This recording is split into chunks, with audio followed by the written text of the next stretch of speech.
Yo, shit, they tricked me. They said 15 minutes. I figured I'd use their countdown for the thing. Yo, so apparently this started at like 7, and I thought it started at 8, so we're a little bit late to it. It's going on right now, I'm thinking, so let's just update this real quick. Yeah, so we got the stuff.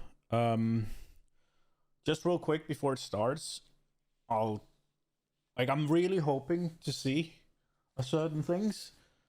I want the items to be simpler, but more impactful.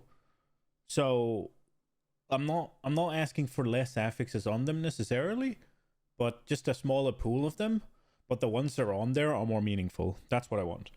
I don't want 7 different shades of damage when, or less damage taken when. I just want, like, I don't know, certain... Like in PoE, you have a lot of different ways of taking less damage, but it's not you take less damage when you're closer, you take less damage when you're far. It's spell suppression, or it's armor, or something like that is fine. If it then is fine, there's a large lightning pool. I don't want different, like, conditional stuff just filling up the shit. I want less stuff and more impactful stuff. Or just more... Or if they can just make a lot of all impactful stuff, I'm fine with that as well. And then... I want some sort of crafting. Like, re-rolling a thing on there is fine, but I want more. Just upgrading my items so that, now they do a little bit more DPS and the ranges became bigger. No, I want something. I want to be able to remove shit or add shit or whatever. I want something. I think those are like the main things. Less fucking bloat and cooler shit. Because the thing Diablo has now, it has tons and tons and tons and tons of affixes, and none of them fucking matter. I just want them to matter. So let's see if they're going to fulfill that. I think they're going to show us some sort of, like, cinematic. Yeah, so this is for the vaults, and I'm going to be completely honest with you. Don't give a shit. This season is dead. Oh. Each week, to achieve top players to compete one. Each rung of the ladder awards a about today. I say that board competition. Here, let's go. Let's see what they have to say. Let's hope it's good. Hello, Diablo community. Welcome to another Diablo 4 campfire chat. We have a lot to talk about today. I say that all the time, but I will say that this time we really do. Yeah, we will let the community decide. Was it loud? I promise you, this is a lot though. It looks but Don't trust one stream. My name is Adam Fletcher. I'm the community lead for the Diablo franchise. Of course, there's a new guy that Charles Dunn I haven't seen before. Plus one other who is off camera and will be jumping in. We have Charles Dunn, who's a game designer on Diablo 4, Mr. Joe Shelley, who is the game director of Diablo 4, and Mr. Joe Paipora, who's the associate game director of Diablo 4. Hello. And we will be joined by Adam Jackson, who's the lead class designer of Diablo 4, before we get to the class-specific information that we're going to share today. But I know Joe wanted to jump in, talk a little bit about some of the things we're going to be talking about today, and then we will go through a plethora of changes coming to Diablo 4, and of course, details about the first ever PTR, Public Test Realm, for D4. And for people who don't know, Public Test Realm is kind of like a private server where players can actually end up playing early content and test that out and provide feedback. It's not really a private server, so is we'll it? go through all the details on that Public as well. server. But Mr. Joe Shelley, want to kick it off? Thanks, Adam. Yeah, so I want to frame this maybe. update. This is Season 4 update. We're going to talk a lot about systems here, and I wanted to do a little bit of framing.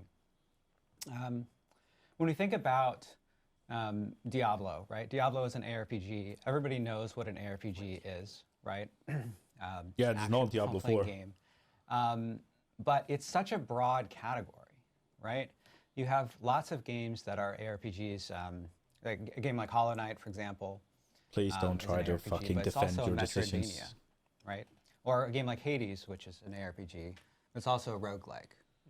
Or something like Elden Ring, which is an ARPG. But it's also Souls-like, right? So when you think about what is Diablo and what is Diablo 4, you could call it a Diablo-like, sure. But another way to describe it would be as a systems ARPG, right? An SARPG. And so what distinguishes this kind of game from those other games that are in the same space, that are all ARPGs, right? And it's really about when you're making decisions and what the most important decisions you're making are. The most important decisions in a game like this are the decisions you're making before combat, between combat. Decisions you make in combat are important too, but those are the ones that are the most important. Action combat, RPG elements, and systems are all foundational elements of any ARPG. But in a systems ARPG, the systems in particular, including the end game, itemization, things like crafting, those are what comprise the soul of the game. And they're the lifeblood of a game like Diablo IV, and they don't just have to be deep, but also lush, prolific, exciting. So as many of you know, we've been designing this update for a while. So you have the depth of a kiddie pool and the excitement of a fucking hailstorm. Like Adam was saying. And everything that you'll hear about today is from that S part of the SARPG, the soul of it. Joe, Adam, and Charles are going to take you through the changes, all the changes, in detail. And there are a lot. So sit back, grab a drink, get your React faces ready, and let's do it. Awesome. Well, appreciate it, Joe. So I know what we want to do first, we kind of have an agenda of items, but one thing we do want to talk about really quickly is about PTR. We do want to get some housekeeping notes and what players can expect from PTR, along with the dates for PTR, so when they can actually jump in. So Season 4 PTR is actually going to start on April 2nd, and it's actually going to run for a week through April 9th. So players will be able to jump into PTR and try everything out that we're about to tell you all about here in this stream. Now, I know a lot of people are probably asking, like, that's hey, kind of smart. That seems pretty close to the end of Season 3. Is that enough time for you guys to actually react to, the feedback that we're going to be getting from PTR? And I will note here that we do plan on actually extending Season 3 for this. So Season 3 is actually going to have a new end date. We're pushing it back a few weeks to ensure that we get all the feedback from this PTR and we apply it to Season 4 to make sure that all these new system changes that we're doing are right. Oh shit, so you're going to be in Season 3 for based longer? off of everyone's feedback. So Season 3 is now going to end on May 14th. And of course, with that, Season 4 also starts on May 14th. I'm good. So there are a few different changes coming on for the schedule. So you'll see that in-game message, which actually notes like when the season is actually ending, change today probably with this new date for players, so that again we can make sure that we apply all the feedback from PTR, which starts on April 2nd through April 9th. One other note is that again PTR itself is specifically for PC BattleNet only. So this just allows us to be a little bit more agile on our team. Does this mean that PTR is only going to be PC BattleNet only in the future? No, it doesn't. We are going to try to explore other ways of being able to bring PTR when we do have a PTR to players in the future. But for now, this one is PC BattleNet only. So, and we'll have instructions of how to actually get into the public test realm client on Diablo 4 through the PC BattleNet client. It's kind of smart timing for the PTR. Explain they're kind of all the details of how to do that well before they might be deflating the PoE launch a little bit, right? Because PoE launches the 29th, and then the 2nd to the 9th is the only chance I have for Diablo PTR. Be a lot of questions of like, well, am I starting with like a level 1 sorry, I'm a little bit distracted. Existing characters. It would have been courteous of me to ask how you as well, but like a fresh new I wanted to hear what he was saying. You will actually be starting fresh on PTR, but we do have boosting options available because we need players to actually jump in and test out some of these features that we're obviously in these system changes that we're doing specifically for PTR. So I think we actually have a slide, I believe. Speaking of which, I know I'm actually bringing the camera back to me, Lucas. Sorry. I've seen a lot of feedback about, hey, you guys have a lot of slides. Sometimes the slides have a lot of information specifically in them that we need to actually showcase because there might be a lot of details in there. I will say we will have slides today. because there's a lot to share. But we also have a live build. So we will actually be going to the live I don't build to understand why showcase people are some of the complaining about the changes, slides, man. Just because watch we them. know that a lot of players want to see more gameplay or see don't them mind in gonna game. design So we do have that here today. Okay. Now we can go to the next one. So slide. So there will be PTR boosting features available for players that are jumping into PTR. You can instantly go to you will be able 100. boost You can a get character immediately up all to of the 100. things you When you need. do that, you will receive 100 Campaign million completion, gold mountain and skill points. 1,000 Okay. ovals. You can do this multiple times. You can trade amongst gold across your characters, of course. I don't have any And budget then, to pay you, we will so also mark the I campaign can't offer you anything in completed return for your character, services. as Also, well on as Discord, offering you a mount, all your skill I have one points, that I'm working and on, more. but it's very much on the back burner Skill points because again. community is not large enough to Paragon, warrant it yet, Fog so of I've just War put will it be on the back completely burner. Cleared. Altar of Lilith points will also be Oh. cleared. It's actually going to match the renown progress on your original Diablo 4 account. So if you've already done all your renown rewards and everything, you'll end up getting that completely covered off on your character. So you'll just for get, you will PTR. just get And everything. of course, all the class system mechanics, things like enchantment for sorcerer, or like Book of the Dead stuff will be enabled for you for this character that you end up creating for PTR or any other characters that you create. And then all your Paragon glyphs will be unlocked, and legendary drop rates will be doubled. And I believe glyphs are also... Yeah, glyphs are maxed. Yeah, glyphs are also maxed up. So you will have that capability there. There are like a few things that will be not present in PTR, but that is like, for example, one of the things is Codex of Power, but we'll explain why here in a minute. There's some more they're changing details Codex of related to Power. Codex Let's of go. Power, for players to kind Let's of understand fucking go. why that's not present there. So we will be I'll try to accepting, remember of course, after feedback, stream. Otherwise, my stream, my for the Discord is just PTR my stream across name. all our You can different just social channels, across all our different community channels, and we will be turning on a specific PTR forum on Diablo4.com. That is not on right now, so no one can actually see it. But once that does come online, we will also be checking feedback there. So please provide feedback based off of everything that you are hearing today and playing through during PTR between those dates that we actually mentioned, because the team is going to be looking at it and making sure that we can make any changes before the start of Season 4. So with that, now that we've gotten through the PTR like housekeeping notes, Mr. Joe Pipe, let's dive in. Okay, let's dive in. There is quite a bit to cover today, so we're going to try to move briskly through parts where we can. So there's three major things we're going to be discussing today.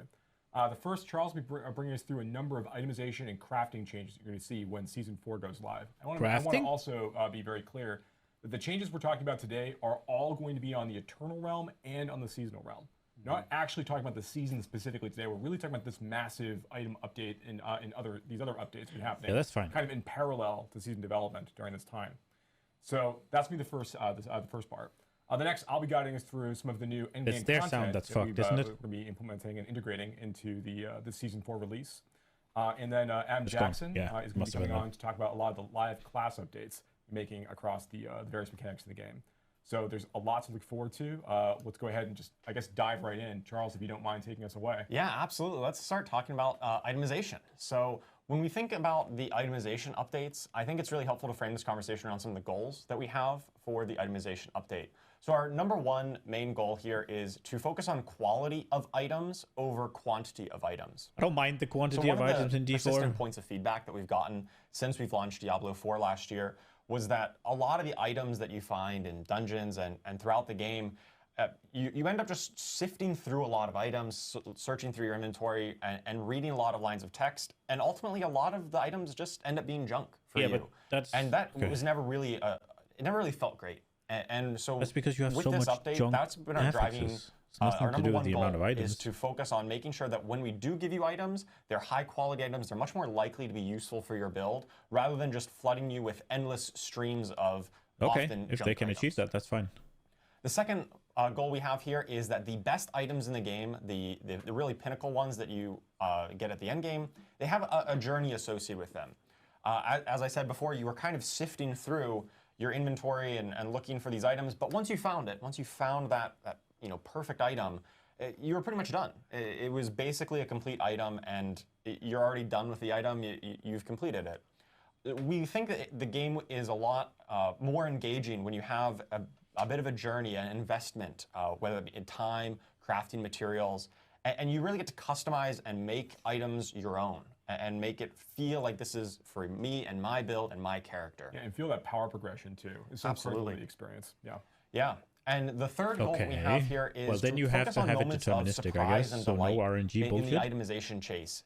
This leads to moments of, hey, I found the item. You get really excited about it, and you're just, you have these infrequent moments. It's not going to be all the time, but when you do find it, you're going to know it. You're going to feel it. You're going to be really excited about what just dropped.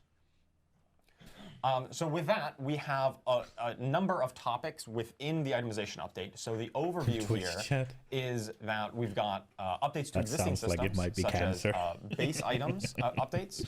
We've got a few chat's additional fine, updates that are but kind of bigger adjacent to the itemization system. We've got some updates to Codex of Power, which we sort of alluded to earlier, and I think those are going to be some really big wins. We also have some new systems being introduced here. We've got so I know I said, which is going to be a new I know I said system. that the slides are fine. Greater this one's affixes, fucking which useless. help to provide some chase in the end game. These are going to be some of the most powerful items, ones that have greater affixes.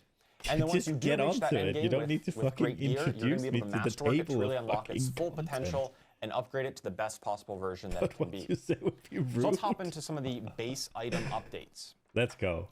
So this is where we're going to focus on making a smaller pool of affixes that's exactly what I wanted. More relevant and more less potent and better for your specific build. Or at least better. So as I kind of mentioned earlier in the goals section, a lot of the affixes and stats that appeared on items, they were often very conditional, right? You had like damage while berserking or damage to close enemies or things that were hyper specific. They're going to say item and a lot, ultimately just were kind of meaningless in a lot of ways. They blended together. We're really focused in this rework, we're focusing on reducing that pool of affixes to be more general. They're more applicable to a lot of builds. They're not going to be this hyper-specific conditional. And they're going to be more potent. So some examples that sounds here, cool. We've got ranks of a single core skill. Sometimes on That's gear an example, you would find right? Not just items core. that You want have others as well. ranks of upheaval, ranks of whirlwind, and ranks of double swing, all on the same item. And almost no build wants all three of those things at once. So we've made it so that, hey, only one of these can appear. That makes just the subset of items that you find much more likely to be relevant for you. That makes it a lot less and in terms of likely that you'll actually get it, though. We're looking at things like in World Tier 3, only sacred items are going to appear. And then once you get into World Tier 4, only ancestral. Only those most powerful versions of items will appear. Don't have all the junk. This means you're just getting less junk, right? Sometimes you'd get sacred items in World Tier 4, and that never felt great. Because, hey, I'm in World Tier 4, I should be getting the best items now. They really need to adjust the crafting materials. We also did a pass on the affix values to make sure they're a bit punchier, that you could feel it when you really equip an item. This often was just some numerical tuning. In the past, you might get an item that said plus 2% critical strike chance, and honestly, it was hard to ever notice that, or like plus 5% damage or something like that.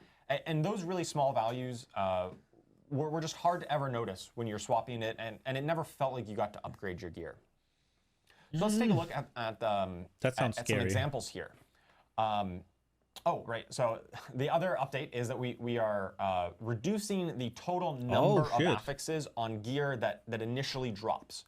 So legendary items used to drop with 4 affixes, 4 lines of stats. That's going down to 3. And then rare items, the yellow items, used to have up to 4, and now they'll just go down to 2. Ow.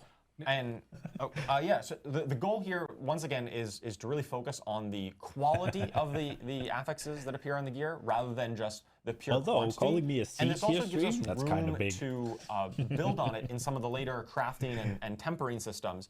You are going to get more affixes, but the base item is going to start with a little bit less, just so we have room to grow. Okay. One of the changes that we're making in response to this also, like we know that right now, like rare items are the items that players are using to trade. It's not yours. Yeah, really, true. really powerful template item. So you get a max I mean, roll the AI will helmets do and such, 3D right? soon enough, right? These are still really important for players.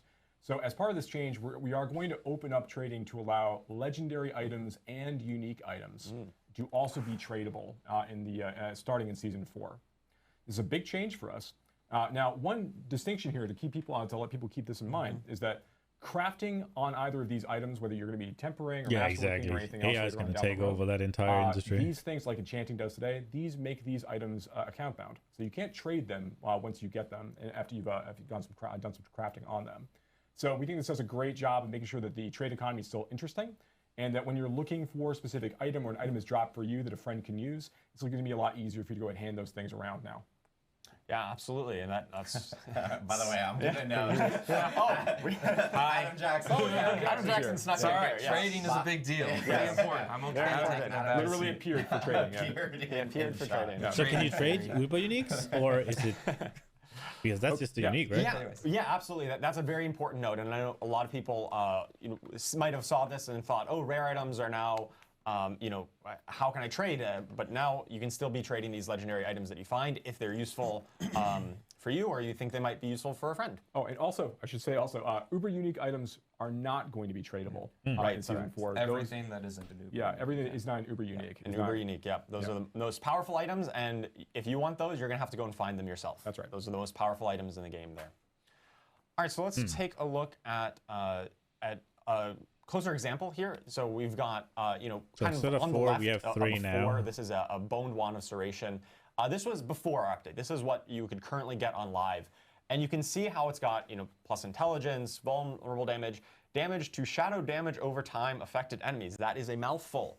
Same with the lucky hit, chance to execute injured. So now they just have damage. These are the really hyper-specific affixes that we're talking about that really bloat items. It takes a while to parse this. Like, you just can't at a glance tell, hey, is this even good for me? Yeah, reading through a number of conditional additive damage 23% damage on a one-hander? It is taxing.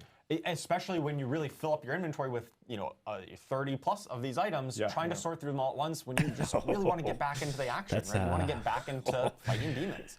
That might be a lot. After this itemization update in the after section here, we have got a similar item. It has intelligence. It has plus damage. That just applies to all of your damage. It's not hyper specific. And we still do get give you a larger bonus if you're hitting vulnerable enemies with this. Can you get an item now that gives you like int, dex, and strength on it? No, in fact, because this wand just has intelligence on it, it is just the main stat for your class. So if you are a sorcerer, you're only going to find intelligence on items. If you're a barb, you're only going to find strength, and so on. I can still find all stat, right?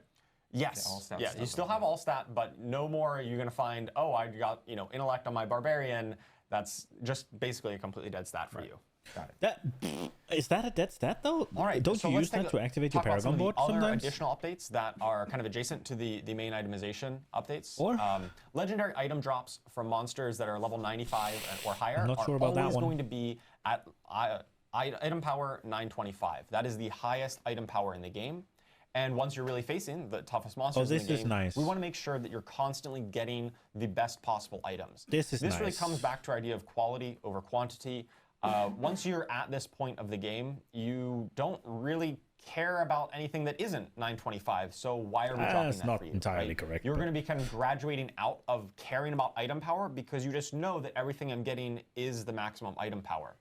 You don't care about item power Next, on we've done a anything pass other to than weapons update at the our moment, I don't gems. think. They are a little bit simpler. Some of the gems used to Obviously a little have, bit, but- once again, those very conditional things like critical strike damage to vulnerable enemies was like one stat on one gem. They're So simpler, we kind of they've got a simplified it, much so we now longer just crafting have tail. I bonus don't like critical the strike sound of damage that. or bonus vulnerable damage. We've also added some updates to have core stats on them. So some of the gems will have strength, some will have dex, and so on. And they'll have a little bit of a longer crafting tail. They're a bit more powerful at the top end, but they do require a bit more investment to really unlock that highest power level. And once you have all the gems that you want, excess gems will now sell for quite a bit more gold. So that way you're not really going to waste once you have kind of found those best gems. Additionally, we've done a pass on the salvage, crafting, and rewards have all been retuned for this new world where we're dropping less items than before. Once again, we're focusing on you have less time sorting through your inventory and more time getting back in the action, more time slaying enemies sounds good. to find those items. Yeah, there's much less cruft in this version of the feature, right? Yeah. Like you're not walking out of a nightmare dungeon with 25 items. You have to go and deal with it back at the blacksmith. But the ones that you do have are much more likely to be relevant and useful to you when you do find them. Additionally, we've item rerolling, the enchanting system at the occultist. We know this has been, it has like a scaling gold cost currently, and that just keeps on ramping up. If you want to keep fishing for that perfect affix, it could cost millions upon millions upon millions of gold. We put a cap on that. We don't think it's really healthy to have that actually scale infinitely. It'll still get a little high, but it's not going to go to infinity. I was just gonna say, if they're gonna have 4 people in there Taken a pass and on also the have slides, materials, why the don't they crafting have materials, slides in a way things so like that we can see ore the slides and herbs, see them at the and same some of time? the other crafting materials in the game, and a lot of the ones we had some variety of like probably common herbs. make people not complain. That were found in different zones, and there was some nice flavor there, but ultimately they didn't really provide much compelling gameplay. So we've consolidated all of like the common crafting materials into just a single type, just basically common herbs. And then there are still some rare ones to find, to craft the most powerful elixirs and so on. Oh, that's nice. Don't have to we've, fucking go simplified that pick system flowers so your as much. collection is a little bit easier and more streamlined. Yeah, we also removed things like there's like a lot of monster parts like pale tongue and things like that are also have been removed as part of this experience. It's gonna make it a lot easier to craft elixirs in this new world. Absolutely. So, You don't have to scroll through that tab so long to see Yeah. exactly Yeah. what material you want to Yeah. craft with. Yeah. Especially when they ultimately just fed towards that same goal. And then the final update we've got is updates to the Forgotten Souls, right? So the late game crafting material that you use for a lot of the enchanting or other crafting systems, we're making them a little bit more accessible. They'll come from Whispers of the Dead caches, and they can also rarely drop globally from any elite in the game. And this is a really cool moment that you kind of have this jackpot moment. It's pretty rare when you kill elites, but there's a moment where you just get like this explosion of loot, and it spits out a ton of the Forgotten Souls or other loot or other crafting materials, and that's a really exciting moment when you encounter it in game. It's pretty rare, but you kind of hit the jackpot when that does happen. That sounds like trash. And for Forgotten Souls, that can happen outside of Helltide, right? Oh yeah, that can happen on literally any elite in the game. Yep. That sounds like garbage. Also, we're looking at updating our uniques. So unique items are, these really build-defining, flashy, unique items, right? They are very powerful. Currently, they're locked behind just World Tier 3 and onward. They're really late-game items. And we thought that to really get you into the fun faster, you can get an Uber unique from a level 55. We've made it so that many of our uniques in the game can now start dropping in World Tiers 1 and 2. Okay. So you can start getting them earlier on in the experience and really get your build going much quicker. And then once you do get into World Tier 3, then all of the uniques in the game have the potential to start dropping, including Uber uniques, which are typically those very late game chase items. There is a chance that monsters starting at level 55 drop these Uber uniques. It's a pretty small chance. It's very rare, but it's one of those moments that you're going to find, if you're really lucky, you might find a Harlequin's Crest Yeah, you at remember level that. 55. You'll remember that playthrough for sure. Oh, you definitely will, right? And of course, they'll drop. I was gonna say, kind of going Yeah. back to our goals of the itemization update in general, is that like at any time something really exciting can happen, right? That's the main impetus for doing this. Is that even early on in the game, you can get the main thing that you're looking for. It's going to be very rare, not very common, but it's possible. I don't really care some about of our other updates coming that you're going to explain is kind of going along that vein, right? Absolutely, yeah. We want you to have the chance to really have that high roll moment, that really exciting moment when you find that awesome loot.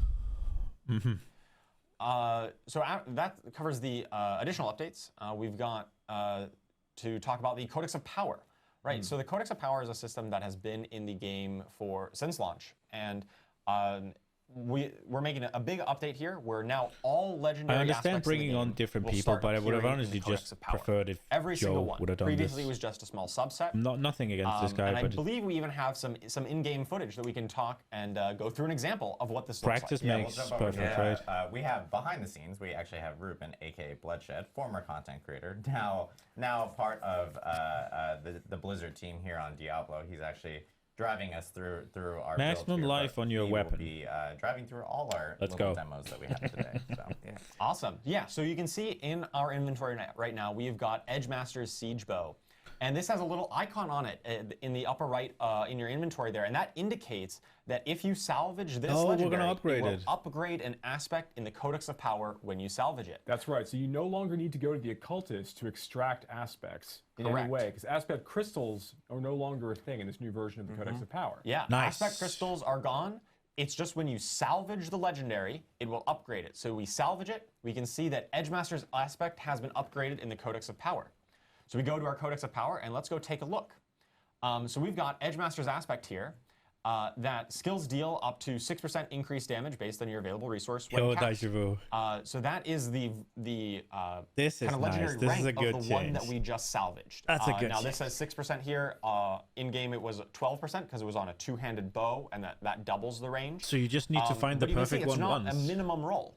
Right now on live Diablo 4, it's always just a minimum roll, and so once you find something better, a better aspect crystal, the Codex is kind of irrelevant. Now the Codex will continue being relevant because every time you find a higher roll of it, it's going to upgrade your Codex, and you can continually re-imprint this legendary power onto any gear that you find. Wait. So I have to do it Right. 16 so if times, or can I a just? 10% roll, on something else, then that is now going to, you can go ahead and salvage that item down.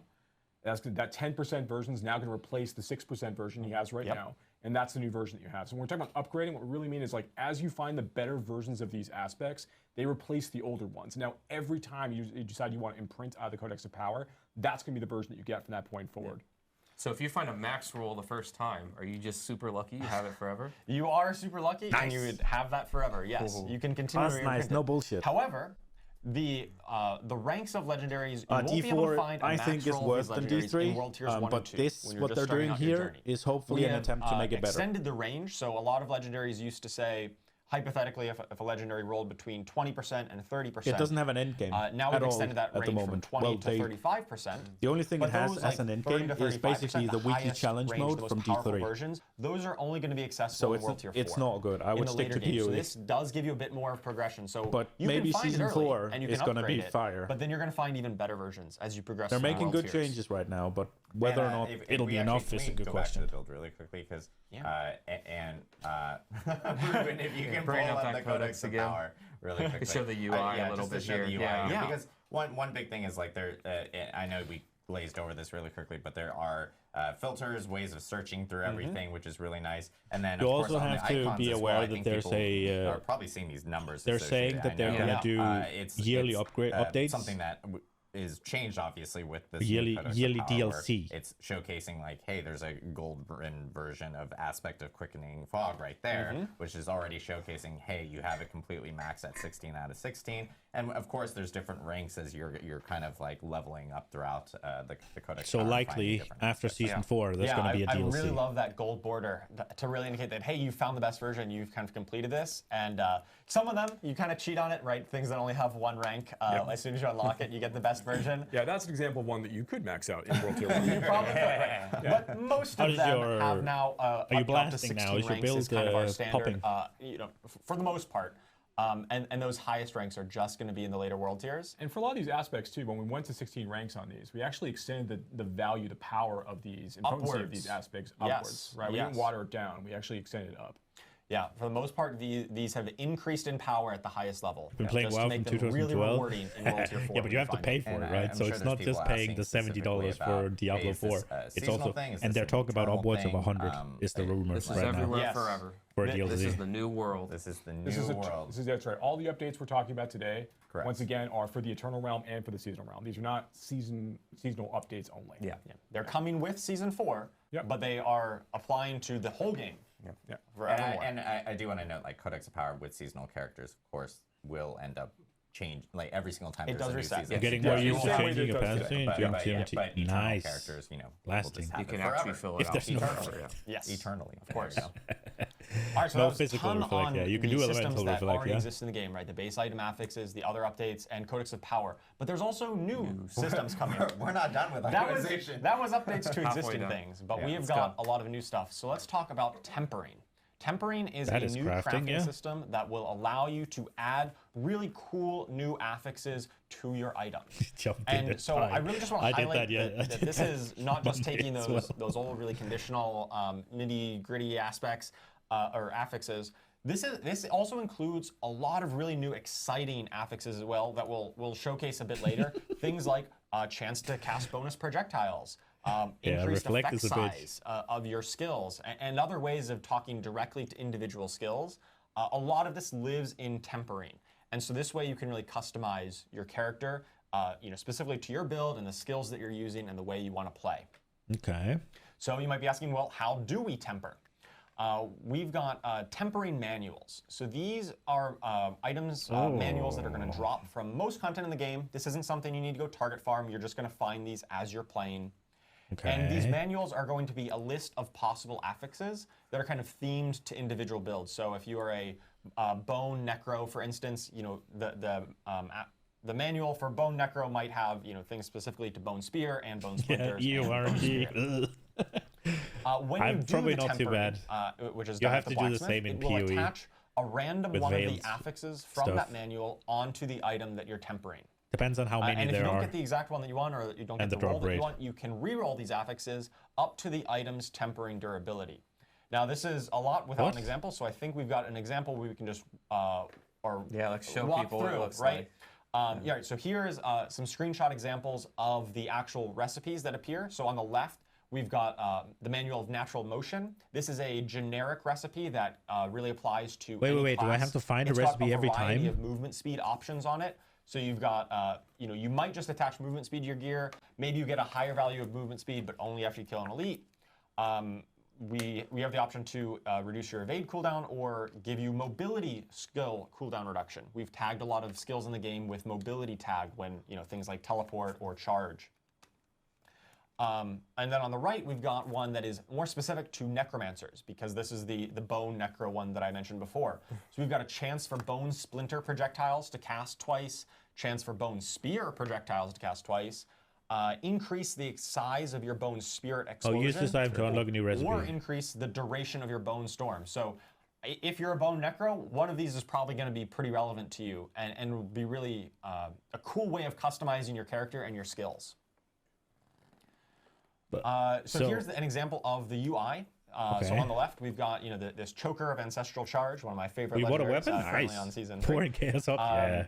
And so it's Nothing got to do but to grind, relatively yeah. simpler affixes. It's got just max life, damage, and critical strike chance.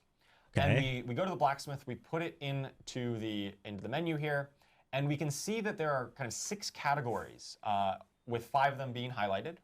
These categories are the categories of recipes. So each recipe corresponds to one of these categories. There's only 5 chaos? And Fair. on amulets, you can put anything except the weapons category. So that's why offensive, defensive, utility, mobility, and resource are all highlighted here.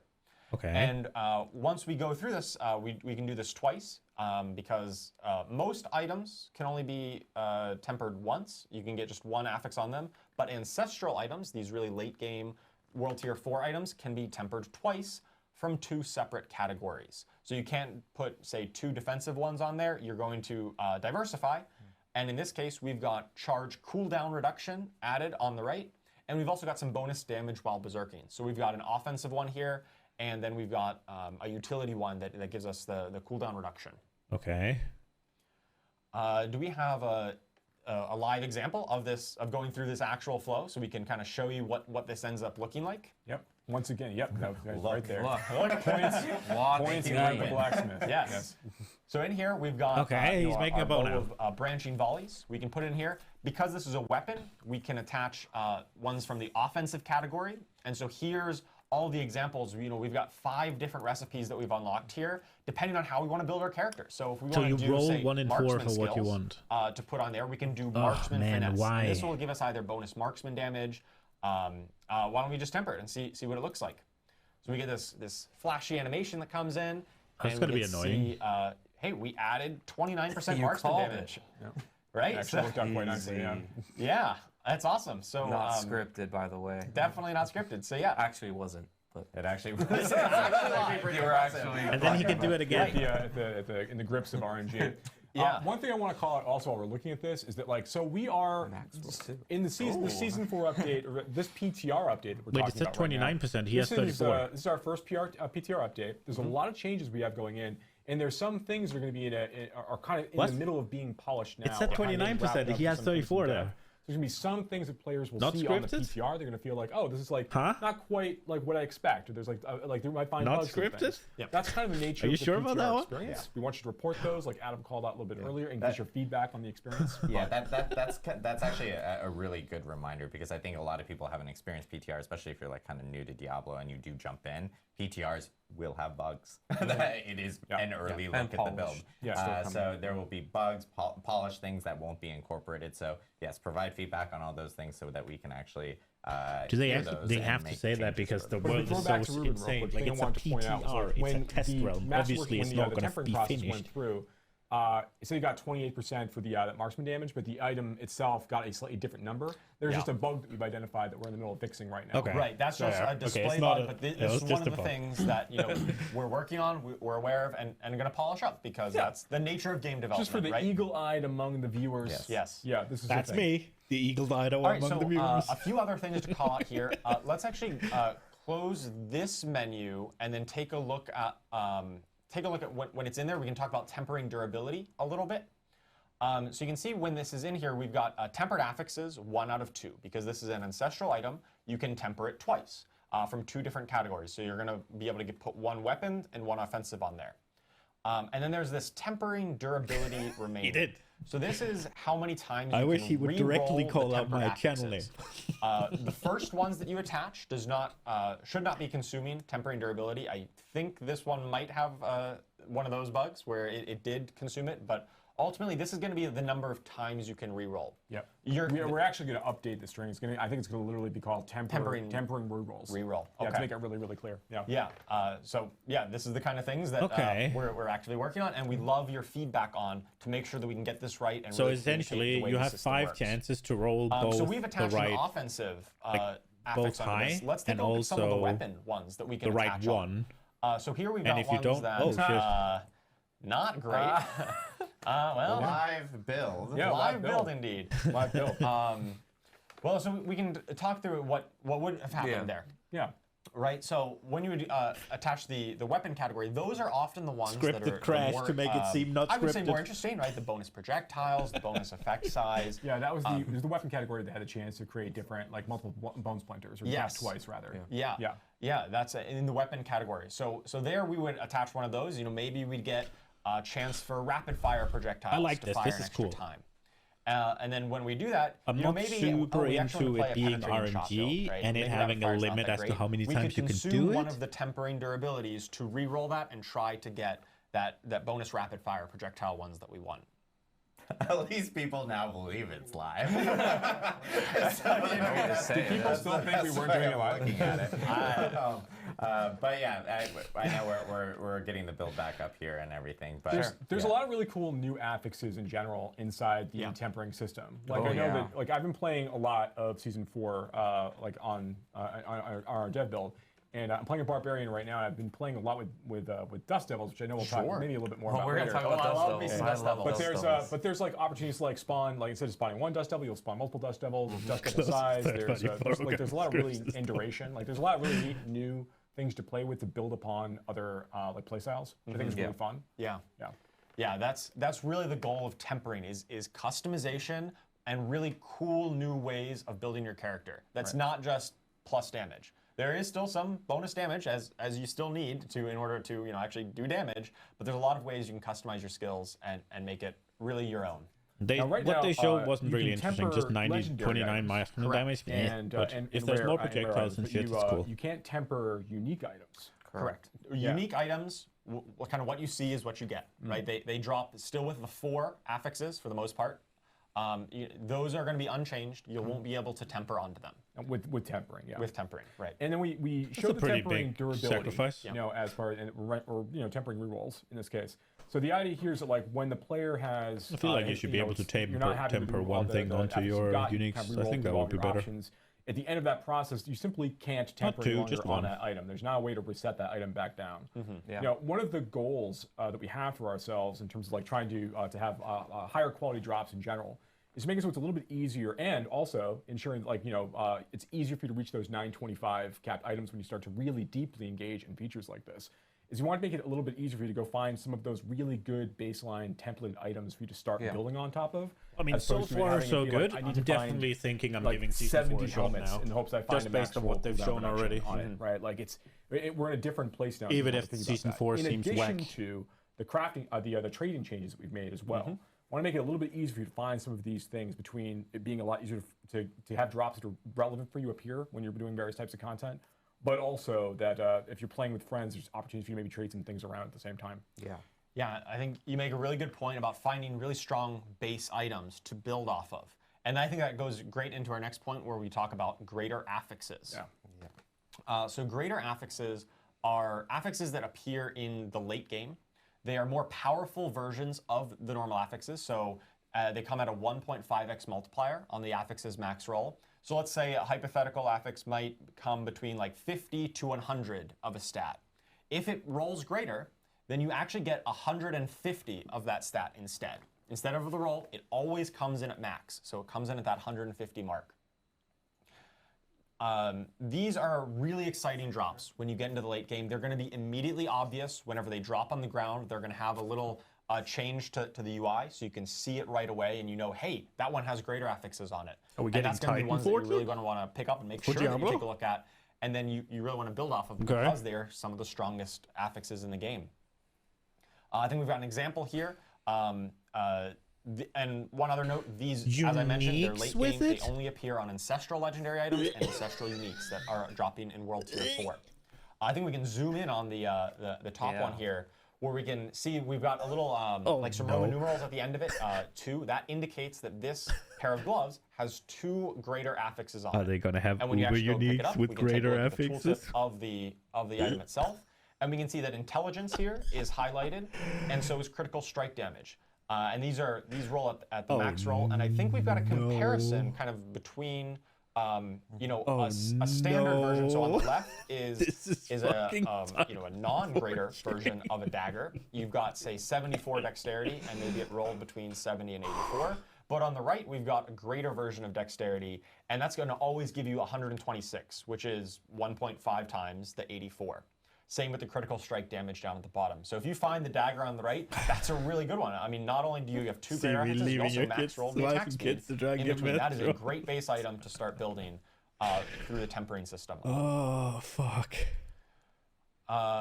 Thing we've got, the next topic to talk about is On masterworking. uniques, though, bro. Masterworking is a late game crafting system that we're going to use to upgrade the items. Oh, that's so what once you they had. So now kind it's of find masterworking. a Okay. really good base item, maybe it has some greater affixes on it, and then you've tempered on the affixes that you want. You know, hey, you've found the exact affixes that are specific to your build that you've attached onto it. Now you're really pushing into that late game content. It's time to start masterworking. And masterworking has 12 ranks where you can upgrade the current affixes on your gear. So this isn't going to change any of the affixes like enchanting or like tempering does. This is just going to take the current ones and then upgrade them through 12 So it's the same ranks. as now, It's but kinda there's like the old 12 gear steps upgrade, instead? right? Similar, yes. And every However, 4 rank both is single masterworking and tempering are More replacing RNG? the old gear upgrade system. The previous system, where you just kind of upgraded the item power and the values went up by a bit, these 2 systems replace that, and now you're going to be able to customize them and then masterwork them It's instead. significantly more powerful on the back end of this as Absolutely. well after these things are done. Yeah. Compared to item upgrade, Absolutely. So the 12 ranks of masterworking, as opposed to the 5 of the old Oh, it's system, better ones. What's what most now? of the But ranks are going to increase all of your affixes on the gear by a small amount. But then every 4 ranks, so rank 4, 8, and 12, are going to upgrade a single affix by a large amount. So here's an example. The ring on the left is rank 2 masterworking. You can see that right up there by the item power. It says masterworking 2 out of 12. Let's focus in on like the maximum life affix there. So on the left at rank 2, you see we've got 880 bonus maximum life. And so we take it, we masterwork So it up 43. to rank 3, and then that will upgrade that to 920 maximum life. So a little bit of an improvement. But then once we hit rank 4, we actually get a much I thought you said larger the increase in maximum maximum roll. life. It goes No, from just what 920 you got. all the way up to 1,120. While the other affixes on the gear stay static because they didn't roll randomly, because we're only hitting 1. To Joe's point earlier about we still have some in development. This is in development content. It's not final, as the watermark says. The tempered affixes at the bottom, the Golem active cooldown reduction and the Bone critical strike damage, those also would be being upgraded and are eligible to have this this larger bonus. Oh shit! But in this particular screenshot example, those numbers didn't change, but they will change in the final, and there's a chance. Those also get affected, yeah. Yeah, they will be included just like all of the rest of them. Okay. But yeah, so as you go through it, you're going to get you kind might of want three to craft of these effects. just at one, rank 4, 8, and 12. like temper on, they can and all then go on the temper same after run. you've So masterworked. if you get really, really lucky Or and you really you needed might a want lot to of not maximum life, you temper might at all, get, masterwork, just a get the ton of bonuses maximum on the life stats every you already time had, that and then increases. temper onto Or it it. could be on one of your tempered affixes. You could get tons of Golem cooldown reduction if that's the kind of build that you're looking for. And once So you you can fully really fuck yourself masterworked in an the item, ass. you, if it didn't really pan out the way you wanted to, the random rolls didn't quite go your way, you are able to reset it and try it again, but you will kind of lose all the materials that you've invested into it, but you can try that again. It doesn't completely Just lock a you out slot of it. machine. Right. So once you've got like a really great pair of gloves or whatever that you've tempered Great. at this point, you enchanted to get exactly the affix you wanted off it. Maybe you got some greater affixes on it in the first place when you started. Then you take that. They item make it sound like you assuming got can't through all that masterwork process, or temper you can after take it you've into the masterworked, masterworking though. feature, and then you can. Oh, kinda you keep don't going get the at it. base Yeah, upgrades and on the get thing, absolutely, I like, guess. to kind of hopefully crit exactly the affixes you're looking for. Yeah, and if you do get that right, you find something that's got critical strike damage, and then you hit all 3 times on it, super upgraded.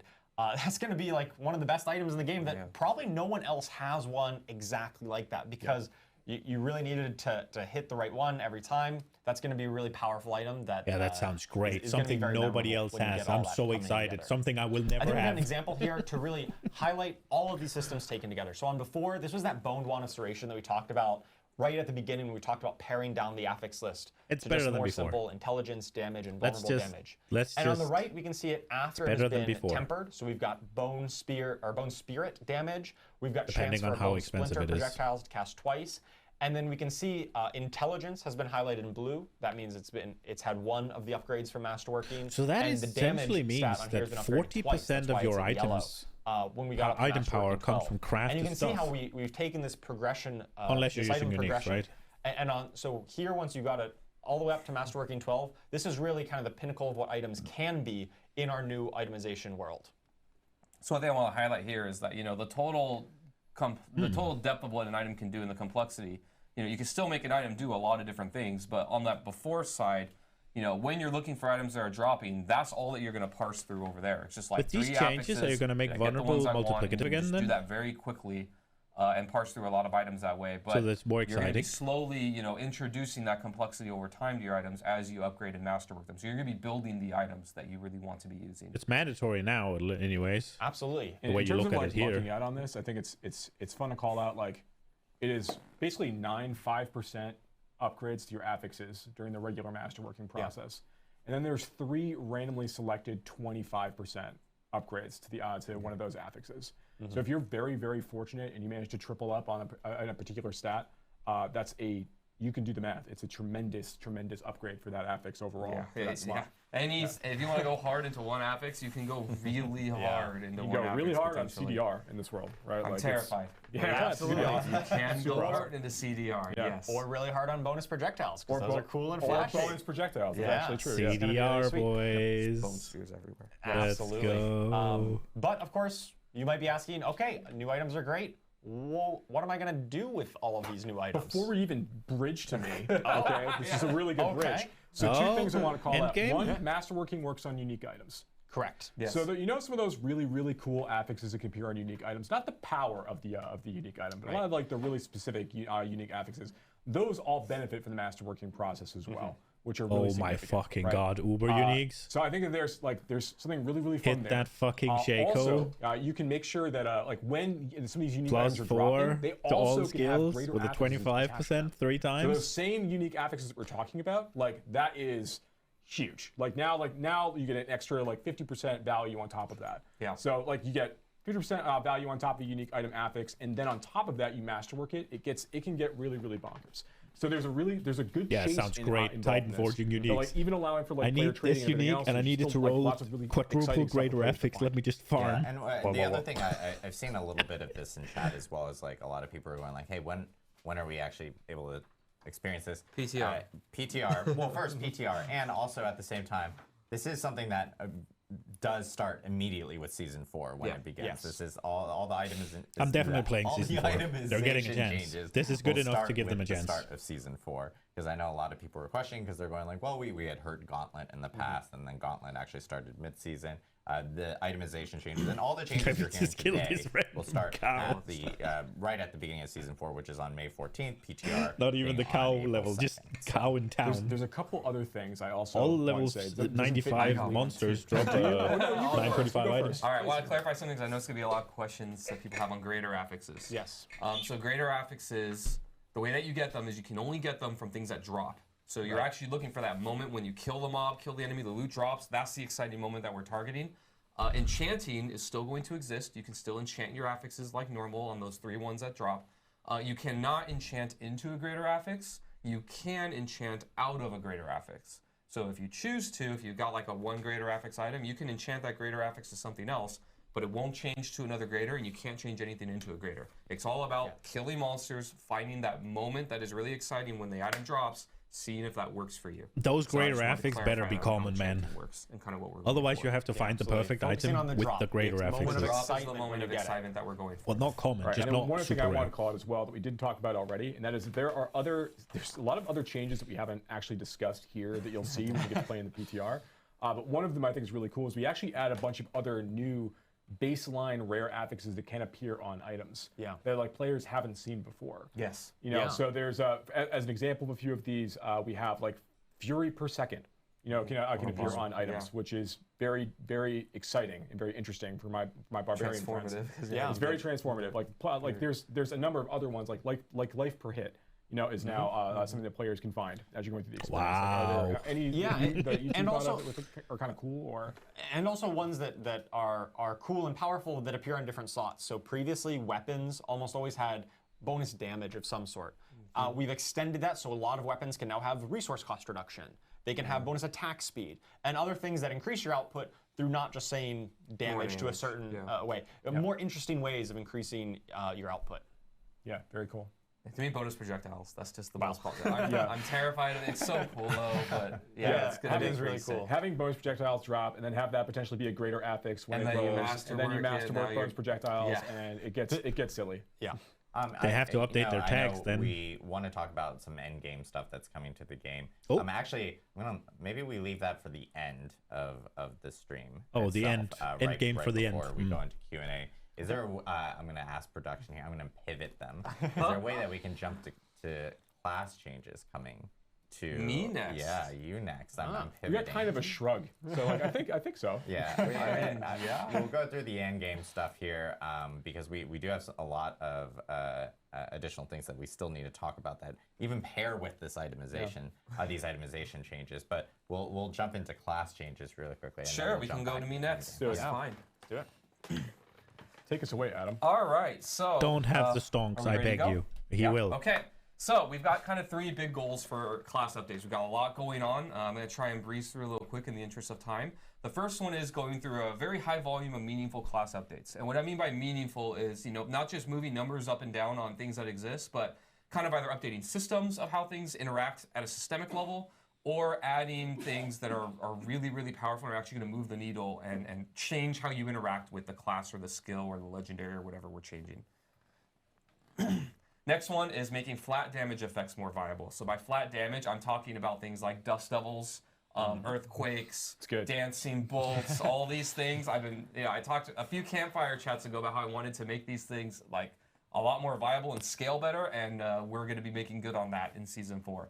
I'm excited. We'll go into more details, but yeah, that's one of the big things that's changing this I season. don't like flat damage. And last but not least, opening up designs to be more generally useful. So kind of similar to item affixes. It's how, always you've got either these, like, weak or multi-conditional things. obscenely We're going through powerful. classes There's across no the in board between. And going and looking for ways that we can open up things. So you're going to find that things that were a little more restrictive, we're going to try and make interact with more different pieces. So something may have only talked to core skills, now it can be any skill, things like that, where we're trying to make things less conditional so that you can mix and match things a lot more often. So yeah, in addition to those 3 things, those are our goals. I'm also going to be talking a little bit today about PTR balance and hardcore updates. And little PSA, everything that you see here right now, the tuning is still in flux. We're going through the balancing process right now of these things. So any exact numbers that you see of updates is very much subject to change, not only before PTR, but of course one of our goals for you playing PTR is helping us with the tuning and balance because everything is going to be changing. So yeah, expect things to change, but that's kind of where we're at right now. So first, let's talk about uniques. Wild they have to do so that. in Season 4, you're going to be getting double the normal amount of uniques added to the game. Normally, every class gets 1. Every class is going to be getting 2 this time. So again, that's not what I thought he said. We're also adding a new Uber unique here, Tyrael's Might. This is a defensive-oriented unique. It's going to be a chess piece. You can see the stats there. Lots of resistance-oriented things and damage reduction. By the way, in this new world, damage reduction is going to be much harder to come by. So it's actually a lot more special that it exists here. And the special power of this is that when you're at maximum life, so when you have the entire life bar full, you're going to be shooting out projectiles, very similar to the artillery shrine. So you can see here kind of in action, you can see that sometimes he's attacking and it's not going off, and then as he heals up, you get those bolts that take. But it has max resist. Really, really flashy. Either that is unique to the chest as well, or there's max resist in the game now. Class updates. Like I mentioned before, we're really looking to move the needle on these. We are still going to be having a number of changes, quite a few of just things going up and down for tuning. But we're also looking at updating some systems and designs. And I'm going to give you some examples. Now, everything I talk about here today, I'm giving you a small snippet of the things that we're doing, like 1 or 2 examples per class. But when you get the patch notes, you're going to see it's like a giant wall. There's a lot of stuff that we're doing everywhere. Just a slice of the overall pie. Yeah. So, some examples here. Skill tag updates. So we're not only doing this on the Sorceress, but on other classes as well. But this is the one example I want to give. One of the pain points that Sorceress has always had is that they have kind of core skills and then mastery skills. Mastery skills are things like Firewall, Meteor, things like that. And the mastery skills, we're always kind of second class to the core skills because we had a lot of things that scaled core skill damage, but not mastery skill damage. So we've updated our skill tags and kind of changed things around so that they make more sense. So you're going to see more skill tags added to things across the board. And the example here is that mastery skills will also just have the core skill tag.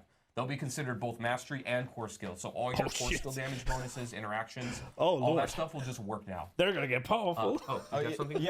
We also talked about like mobility skill tag added to a lot of skills as well, and how that interacts with the tempering system. You already had the mastery skills being the most powerful, generally speaking. Now they're going to scale with the core mobility skill as tag well. to all things across all classes that have mobility attached to them. So then they can interact with the itemization system, and you'll have these things working in tandem together. That's a good point.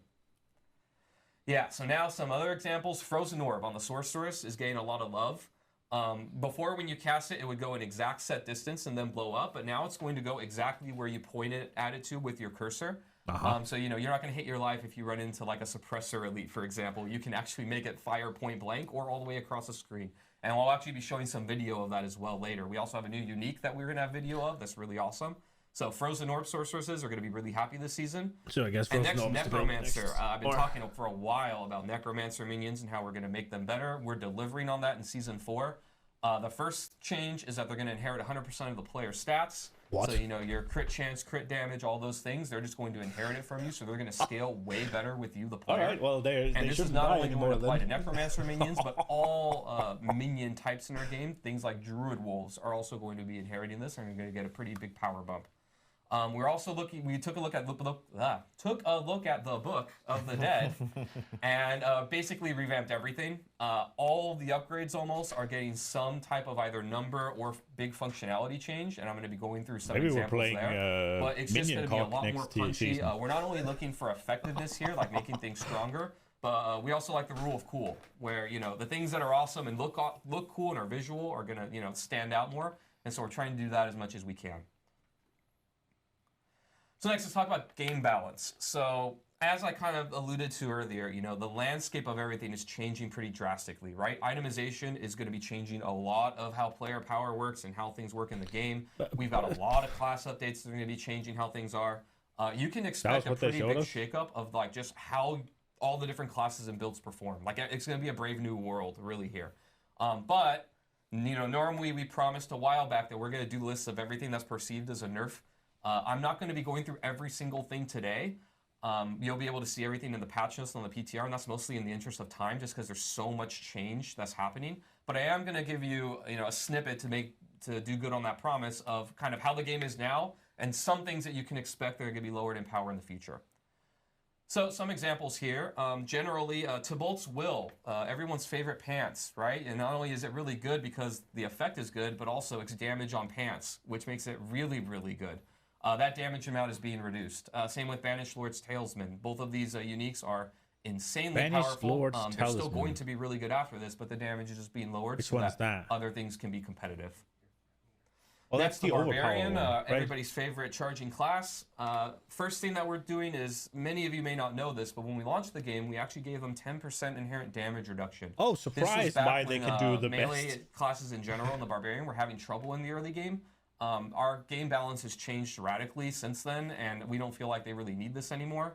And we don't want them to have an inherent advantage over all the other classes in the game anymore. Oh. So that's going to be removed. And even like I Surprise. mentioned before when Charles was talking, damage reduction in general is going to be much more rare and special. You're not just going to find it on any Why am I not defensive surprised? stat. The Barbarian, When obviously, you see it, at it's an going to be inherent something event. that you're going to really value because it's hard to come by. And we also think Barbarians are still going to be really good in this regard because their skill tree has a lot of it. Their skills like Challenging Shout have it. So I think that they're going to be fine, but we're just removing this extra part. Also, we're reducing the effectiveness of Charge, Hammer of the Ancients, and Unbridled Rage. All three of these things have been incredibly powerful. Some things like Unbridled Rage have kind of been stamping out competing things for a long time just because it's so good. Our goal here is not to remove these from the game or make these builds not viable at all. They're going to be reduced, but I still think they're going to be really powerful and effective. And next, we're going to go over to the Sorcerer. We got a couple bug fixes here. We have more bug fixes than this, but this is just some that I wanted to call out. The first one we had they one where finally the evade fixed cooldown reduction Jesus. affix was triggering off of unstable currents casts.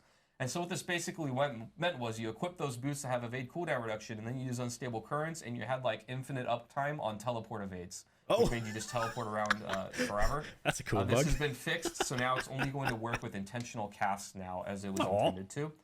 And the next one is Isu's Ferocity. This is a key passive on the Sorcerer that used to apply its critical strike damage to all damage types, but it was the fire key passive. Now it's only going to apply to fire damage as it was intended to. And again, this is just a snippet of everything, but there's going to be a lot more stuff. And again, like everything you know is basically going to change because of how many things are being updated in the game. So I wouldn't worry too much about any specific build. All right, so now let's get to the fun part, class updates. So I'm going to be going through all the different classes here and just showing like 1 to 2 examples of kind of the ideas of things that we're changing. Again, lots more than what you're going to see, but kind of giving you an idea of what to expect in the direction. This looks like something I would have made in like the 5th grade. So first we'll start with the Barbarian. So I like Dust Devils. I've liked them for a long time, and not just things like Dust Devils, but all those types of extra affixes that spawn things. So here's an example of Wind Slasher. This is a legendary that we updated. So it's the double swing legendary that spawns Dust Devils. Before it was you would cast double swing twice and you like go in and out and in and out, and every other time you'd make a Dust Devil, right? Pretty cool. We're updating this now, so every single time that you cast double swing, it does a Dust Devil, and instead of every other time spawning 1, every other time spawns 3. So now, instead of going hit, then 1, then hit, then 1, it's 1, then 3, then 1, then 3, which means a lot more Dust Devils. And I want to call it again, there's tempered affixes that give you chances to spawn additional Dust Devils when you spawn a Dust Devil. So, And affixes that talk to them directly in itemization with tempering, like their size can go up, their damage can go up. Like we're actually going to make this a thing. I know I'm talking a lot about Dust Devils. There's cool stuff for all of the classes. Earthquakes, it's just that I played Desecrated a lot Ground. of Dust Devil bar during one season. So yeah. It's the example I tell our team. It's like always I say Earthquakes and Dust Devil. Like these things need to be cool. And all the ones like that though across the other classes. Anyways, that's the Bard. So there's not just this, lots of other legendaries are like this. Druid, for example, a thing that has been long complained about to me is that lacerate isn't up to par to other things. So there on the left is what you can see exists today, where the upgrades for lacerate are, the first one is you heal for a little bit for every hit, and then it's doubled when you crit. And then the next upgrade is that its initial strike crits and does a little bit more damage. We're just merging those together. So both of those combined is going to be your first lacerate upgrade. And now we added a second upgrade there, where every time that lacerate crits, all of your shape-shifting skills are going to deal more damage for 10 seconds, up to 40%. So now we're adding a very strong, potent, multiplicative damage bonus buff after lacerate. So now, lacerate, it's going to give you invulnerability, life leech, crit, and then a potent damage buff for a while after you cast it. So then if you can get cooldown reduction on it, you can keep that buff rolling and actually have like a build going on. Next, the sorceress. So here, instead of just text, I'm actually going to show you some videos. The first one is going to be showing that frozen orb change that we talked about here. So basically, you can see here that where the person is targeting with their cursor is where the frozen orb is going to explode. So now you can make it point blank. You can make it far away. You know, it's going to be wherever you go. And for you controller players, this is going to interact just like other skills where it just goes to an enemy, and then if there's nothing nearby, it just goes a set distance before blowing up. Okay. Next, we're going to be talking about the unique. So prefacing this unique a little bit before we show the video, the basic idea is conjurations are cool and frozen orb is cool. And what's going to happen with this unique is frozen orb is going to have a chance when it explodes to spawn conjurations, and then anytime that your conjurations attack, they have a chance to throw frozen orbs at enemies. What? So now we're going to see this in action here. Okay. So it's called Fractured Winter Glass, and this video is just the... Oh, crap. Update.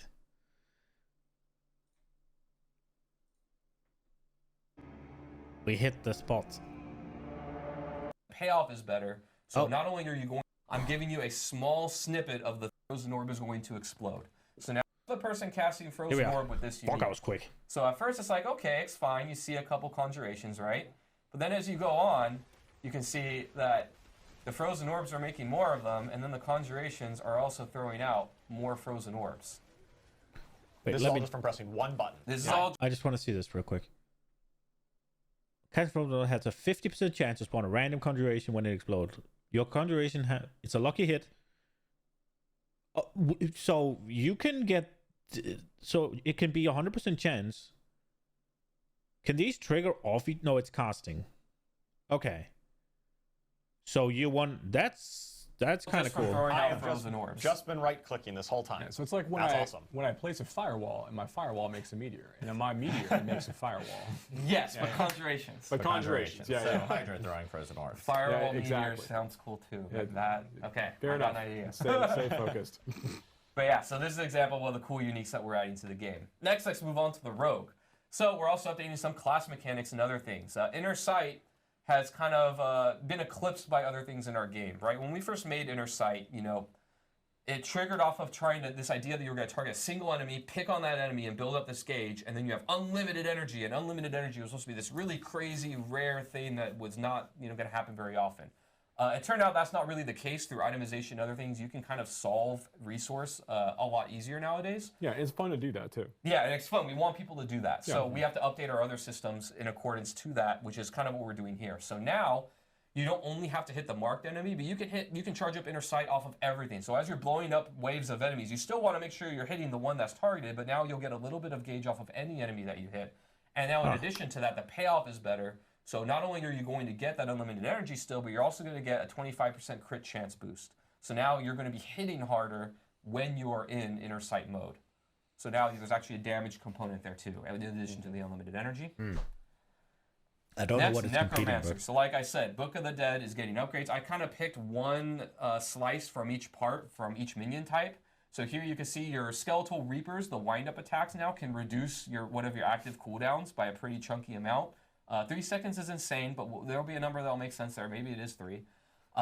Next one for the mages, one of their upgrades used to be that they've made frozen enemies vulnerable, and now they just make everything vulnerable. So actually, if you want cold mages to solve vulnerable for you, you pretty much can, just with this upgrade. And last but not least, we have your Iron Golem. So Iron Golem, now that when you tell it to go somewhere and do that slam attack where it pounds the ground, it'll also pull in enemies, very similar to Corpse Tendrils. So it's not as required, to put that on your bar. You have another way to kind of get that effect. Nice. Another thing I didn't put on the slide that I want to call out with golems that'll make players happy. Golem now, while you're CC'd or at any time, when you activate it, it's going to make both your golem and you unstoppable. Ooh. So now you have another source of unstoppable on the Necromancer for minion builds, which I think will make players really happy. Yeah, it's a buddy cop situation. You and your buddies going and taking people out. That's kind of nice. Yeah. That's solving some issues. For sure. Yeah. So next, like I was saying before, flat damage effects, dust devils, and earthquakes are going to be your friends now. So before, these legendaries did not scale very well. And what I mean by that is that the damage that they did was fixed. So if you got like a dust devil or earthquake or whatever, you got that legendary at like level 25, the damage that it did was just a number, and that number didn't really go up with you or scale with you in a meaningful way. Now, under the hood, all of these things are going to be scaling based off your weapon damage, which means that these things will scale with you as a player and be much more viable now. And I believe we can zoom in on this example I give. So it's not this one flat is Dancing damage. Bolts. I'm actually running this legendary right now, my Lightning Storm Druid. So you can see that, it's the same legendary on each side. This is me just changing out my weapon while I have this legendary equipped. This is in Season 4, so you can see it does an amount of damage on the left, about 5,400 there. Now, that number on the right, I didn't get a new legendary, I didn't change it, I didn't do anything except change my weapon, and that increased the damage that these Dancing Bolts are going to do. So why is it different things on there, though? Like, that's kind of poorly shown. As you go into the late game. This get is in what he's addition to like saying, tempering but- and other things, talking to these things, so you can actually itemize into making them more powerful as well. And it's funny because there's some people I think that didn't catch, maybe they didn't catch the first part of the itemization, but they're looking at this second legendary, the new one, and they're going like, wow, it's only got 3 stats or something. You should probably watch a recording of this. Yeah, that's when it drops, not after you've done all your stuff exactly. on it. There's a lot of itemization changes to make the items feel more valuable themselves in Season 4. I recommend watching the recording just for people that may have missed the itemization or checking out our blog next week. You can temper 2 more affixes on them. There you go. Yeah, they got 5. That's right. All right, so last but not least is opening up designs. Like I talked about, one of our goals here, make things more generally useful, less restrictions. We can zoom in here. I have 2 examples. One is Azurath here on the left, a unique sword. So 2 things going on here. First, you can see before it was that your core skills have a chance to freeze enemies and deal a bunch of damage to them. On the right, we've removed the core skill requirement, and now any of your skills can have a chance to freeze enemies. So this means you can use it on, like charge and other similar things like that, where maybe you want to make a build around something that's not a core skill to proc this, you totally can, or it's just going to proc more often and you just play normally. Second thing you'll notice is on the left it says Barbarian only. We just removed that restriction. So now any class that can use a sword can use Azurath. Again, we're just trying to look for places where there was restrictions, and when we can, we're just removing them. Next one is Opportunist. This one I'm really excited about on the Rogue. I think I'm going to play a Rogue this season. So on the left is the old version, where it says when you break stealth with an attack, you can drop stun grenades, right? And then those grenades deal damage and stun enemies. On the right, we've removed a lot of these restrictions. They still need to add a good end game, so now but it's when itemization is definitely stealth, and you don't need to break stealth when you attack. So anytime that you cast stealth or go into stealth, you're going to get 2 sets of these, and it's just going to be when you go in and out, and you just get stun grenades. You also notice that this is a tuning thing, but the stun duration on stun grenades has been buffed. It's a second now. And then we also did a thing that I'm really excited about here, where every single stun grenade legendary will increase the damage of your grenade skills, and all of them are going to have this. So if you want to make a stun grenade build, if you collect, the 4 or 5 of these legendaries that kind of combo together, every one is going to incrementally increase your grenade's damage as well, to a point where they'll be doing a lot more meaningful damage in your build. All right, last but not least, we've got hardcore updates. So for you hardcore players, Elixir of Death Evasion is being removed from the game. It's dying, and it's not coming back, just like you will in hardcore.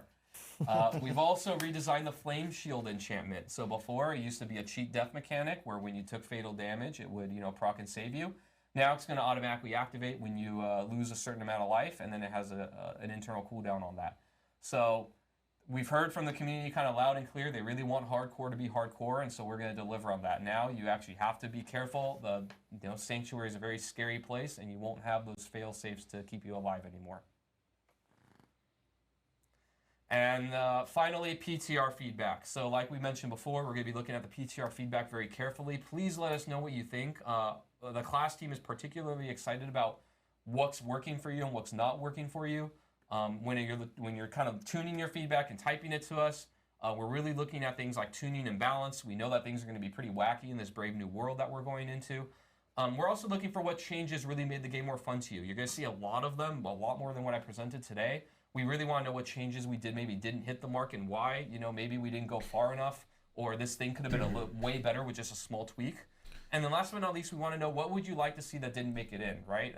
We're forever going to be updating this game, and we really want to know, a lot of these changes are coming from your feedback, like, flat damage scaling, Unstoppable coming on the Golem for Necromancers who've been wanting more sources of it. What other things are you seeing that, have always kind of bugged you, or have always been kind of a pain point that you would like us to change, and we'll be looking. I don't for play that feedback. hardcore, so I don't care. So yeah, that's pretty But much that's everything we have fucking for classes. spicy. Thanks everybody again. You'd imagine Yeah, playing so Lilith excited. with no cheat death? There is a Bro. ton of information for classes, that. and it's funny because She everyone's has so treating many this just PTR one feedback shots. slide as if we're done. No. There's more. There's a lot more. Oh, I'm sorry, everybody. And you can't scale your way out of them. They're just one As the shots. chat calls You it, just Joe Piper, die. Rap God, has not spoken yet. So he will be talking here now about endgame specific items. Sure, thanks. No, so, only items I a thought couple was things I want to talk actual about in-game. first. We're going to talk about some new content stuff in just a minute, but there's some Yes. other things that are also changing at the same time. You'll see on the PTR, we've made adjustments to world tiers, and that we've changed the XP modifier that you get for opting into certain world tiers. So I'm just going to pause real quick so here, the Kevin. reason why we're doing this, we want to get players to endgame a little bit faster. That has always been the strategy. The problem is, the bitch goes immortal, and then she does her one-shot shit. Maybe they might have changed it for season 3, actually, now that I think about it. But so what you would usually do is you just demolish her, right? But she might do the thing where she says, no, I stay on 1 HP, and I'm going to do this phase. And in this phase, I'm going to shoot, like, I don't know how many waves at you, and all of them are going to one-shot you. And then in the second phase, what it was to begin with at least, what you wanted to do is you wanted to kill her within 8 seconds of her becoming active, because that way you avoided spawning some little puddles that would just machine gun one-shots at you. Every projectile would be a one-shot. You could probably outscale that, but then you had no chance of killing her within the 8 seconds. But so you kill her in 8 seconds, and then they don't spawn. But then she flies around, does like 5 one-shot attacks before you're done. Those are easy to dodge though, but the problem was that she very much turned immortal and tried to one-shot you anyways. At least in the beginning. They might have changed. I think they changed it. I think she dies when she dies now. But I think phase 1 still has those thresholds where even if you kill her, she will just say, no, you can't kill me because I've already queued into this. So we've made an adjustment where World Tier 2 now goes, instead of giving you 20% bonus XP, it gives you 50% bonus XP. Oh, faster leveling World Tier again? 3 now gives you 150% bonus XP as opposed to the 100% you got before. And then World Tier 4 gives you 250% bonus XP instead of the 200%. That boss is you got trash, before. Captain Noob. So again, we want to get players into the space where they're getting a chance to play Visually with these very new cool, items. They're but- getting a chance to see some of the new content we're going to be talking about in just a minute, and experience more of the end game, and have a little less emphasis on the level up process being like a lot longer as it is today. So, this is our faster stated leveling. intent. They've We already want more buffed it players to be able twice. to reach level 100. We want them to get more of these level 925 items. We want them to start seeing more greater affixes. We want them to engage in tempering and masterworking. And we want them to see everything else the game has to offer. We want to make sure that we're removing some of the restrictions and making that possible. And we're continuing to think about that as we move forward. This is just all of the things we're talking about today are just one more step on the journey of Diablo 4. We're going to continue, as Adam already called out, to continue to make the game better based on feedback and just continue to add more cool stuff that we think is great for the game, and that also that we're hearing from our player base, our community, would be really, really great for the game experience. So with that quick little thing out of the way, let's go ahead and jump into the first major update we have planned that you'll get a chance to see on PTR. And that is we made a significant update to Helltide. Now, I think that everyone will remember that in Season 3, we made an adjustment to Helltide timing, where now they're basically up for 55 minutes out of every hour. There's a 5-minute gap between each Helltide experience. And we think that that's great. Players are able to get better access to Forgotten Souls and all the gameplay there. But we also, like, looking back on Season 2 and the Blood Harvest regions where the armies of Lord Zir were marching across sanctuaries. We all recall from quarter 4 of last year, and capturing people and draining them of blood. That was we thought that was a really fun, frenetic. To be fair, it's really cool that they learned from Season 2 here. This is a good addition to Helltide. The threat level stuff. Bloodseekers as well. They're essentially taking the good parts as you go of Green Helltide and making it into Red Helltide. That's good. In Season 3, we had a different take on that idea with the form of Arcane Tremors, where players can go and engage in a number of different small activities and traps and also managed to summon Heralds of Malthus. Yeah, fuck in a that. group That was and go boring. ahead and get more like tuning stones and more and governing stones. I haven't heard and anything to, good like, about just get D4 more outside the rewards campaign up from that storytelling experience. cutscene. Again, we thought that was pretty fun, I didn't right? like the storytelling. So we want to take some of these ideas back to Helltide, and I'll be The campaign I'll be, was actually I think it might at be best, even in my easier opinion. if we could just throw to Ruben potentially, who I think might cutscenes actually are be able to amazing. be in The Helltide right graphics now. are fucking Yeah. pog, though. Fantastic. Looks like that's the case. So we want to take some of these ideas back to Helltide. Hello, yes, you're being destroyed. We want to take some of these ideas back to Helltide and make sure that Like, the graphics are- overworld, exciting, demonic invasion experience that players get The to go graphics through and the here gameplay is better than just PoE. more fun to engage with. Was that just a giant hellworm belching a bunch of enemies at? That Ruben? was a giant hellworm belching a bunch of Okay. enemies up. So a bunch of things. Have Combat changed. feels So better. one of the things that let me dive in. So one of the things that we did is we add this new idea of a threat system. Diablo Now, you'll has the see A. The eagle-eyed among you can look to the left of the And minimap. PoE Thank you, has the Ruben. RPG. Can look to the left of the minimap, and you'll see a horizontal bar. It's segmented in 3 pieces. Next to that, kind of like half. You hate flow. I think you can turn them off. As the players are killing demons in Helltide areas, they are slowly growing their threat over the course of the experience.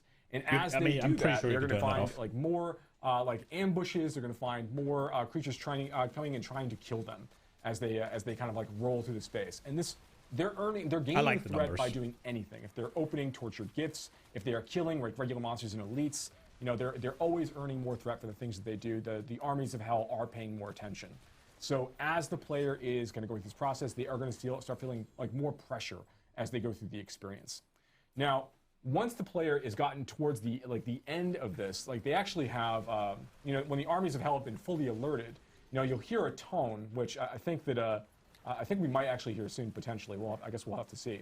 But you'll hear a tone alerting you to the fact that the armies of hell are basically coming for your blood, right? They're coming for you at this time. And in that case, you're going to see that there's going to be a new creature type that's going to appear, which we'll be able to get to in just a second. Some of the other big changes that are happening in Helltide alongside this, while we kind of wait for some of this stuff to happen, is we have reduced the level requirement or the world tier requirement for Helltides. You'll start to see them in lower world tiers now, so they're a great way for you to level up. Okay, it looks like the forces of hell have been alerted. So now there's going to be like it's going to be a little These almost are a not little more new. holdout. More invasions and ambushes are going to start to occur at this time. And it's going to have a kind of cap-off event towards the end. We'll talk about as it arrives. But you can see right now that threat is draining while this event is occurring. So you've kind of like reached that maximum threshold. The That's a good minions of change, hell are though. coming for you. You're going to be Makes it more fun. Kind of fighting pretty hard for this stuff. But it's a great way to get like access to a lot of elites. Once this bar is drained once again, you can start building it up by again going out, doing more things inside the Helltide Dude, how is your experience. build so You're shit, gonna by get the more way? Why opportunities are you for not one-shotting cinders these and things? more of these ambushes again as time goes on. Looks like we're getting towards the end of this Doesn't he have access to like all the Uber uniques he wants? Oh yeah. Should be getting this Hellborn here. Yeah. This is, So yes, and now Where's one the of Hellborn? Hellborn has There. managed to appear. Hellborn. Oh, yeah, he is new. Very much a similar creature to some of the. He just looks the like a Bloodseekers that you've seen in Bloodseeker, the yeah. past. These Yeah, are exactly. adventurers who have fallen to the depravities of hell. So he's a They're now Bloodseeker with serving horns. Their infernal masters. They have great drops, like they'll drop like legendary equipment, and they will also drop summoning materials for Lord Zir moving forward. So there's more ways for Nice. those maps as you go through the experience. And that's actually one of the other things that Are we you gonna did make Lord as, Seer make as sense part now, of, then? our general updates is we kind of wanted to go through and do a pass to make it easier to find. Oh, I guess more with of the greater those- affixes, those they boss might summoning actually materials, because like they have from shit doing, uniques like, in the first different kinds place. of That's the content. problem. So while obviously you can go to Helltides and open tortured Oops. gifts to get living steel pretty quickly, we want to make sure that there's like if you find like a treasure goblin, there's a chance now that treasure goblin could drop a Did I just hit enter? Sorry. random boss summoning material. When you go and you open bounty caches or whisper caches at the end of a bunch of whispers runs, like in that situation, you'll also get a chance to get a random boss summoning material. And we find more opportunities through different parts of the experience in like local events. Like when you're going and just finding events and you manage to complete the mastery objective of an event now, there's a chance for you to get a boss summoning material there. Even elites have a very, very low chance to drop some of these materials. And again, nice. all to make it just a little bit easier to kind of like gain access to these bosses as you're leveling up and playing, even if you're not saying specifically in just Nightmare Dungeons to get Distilled Fear or something else, right? That's nice.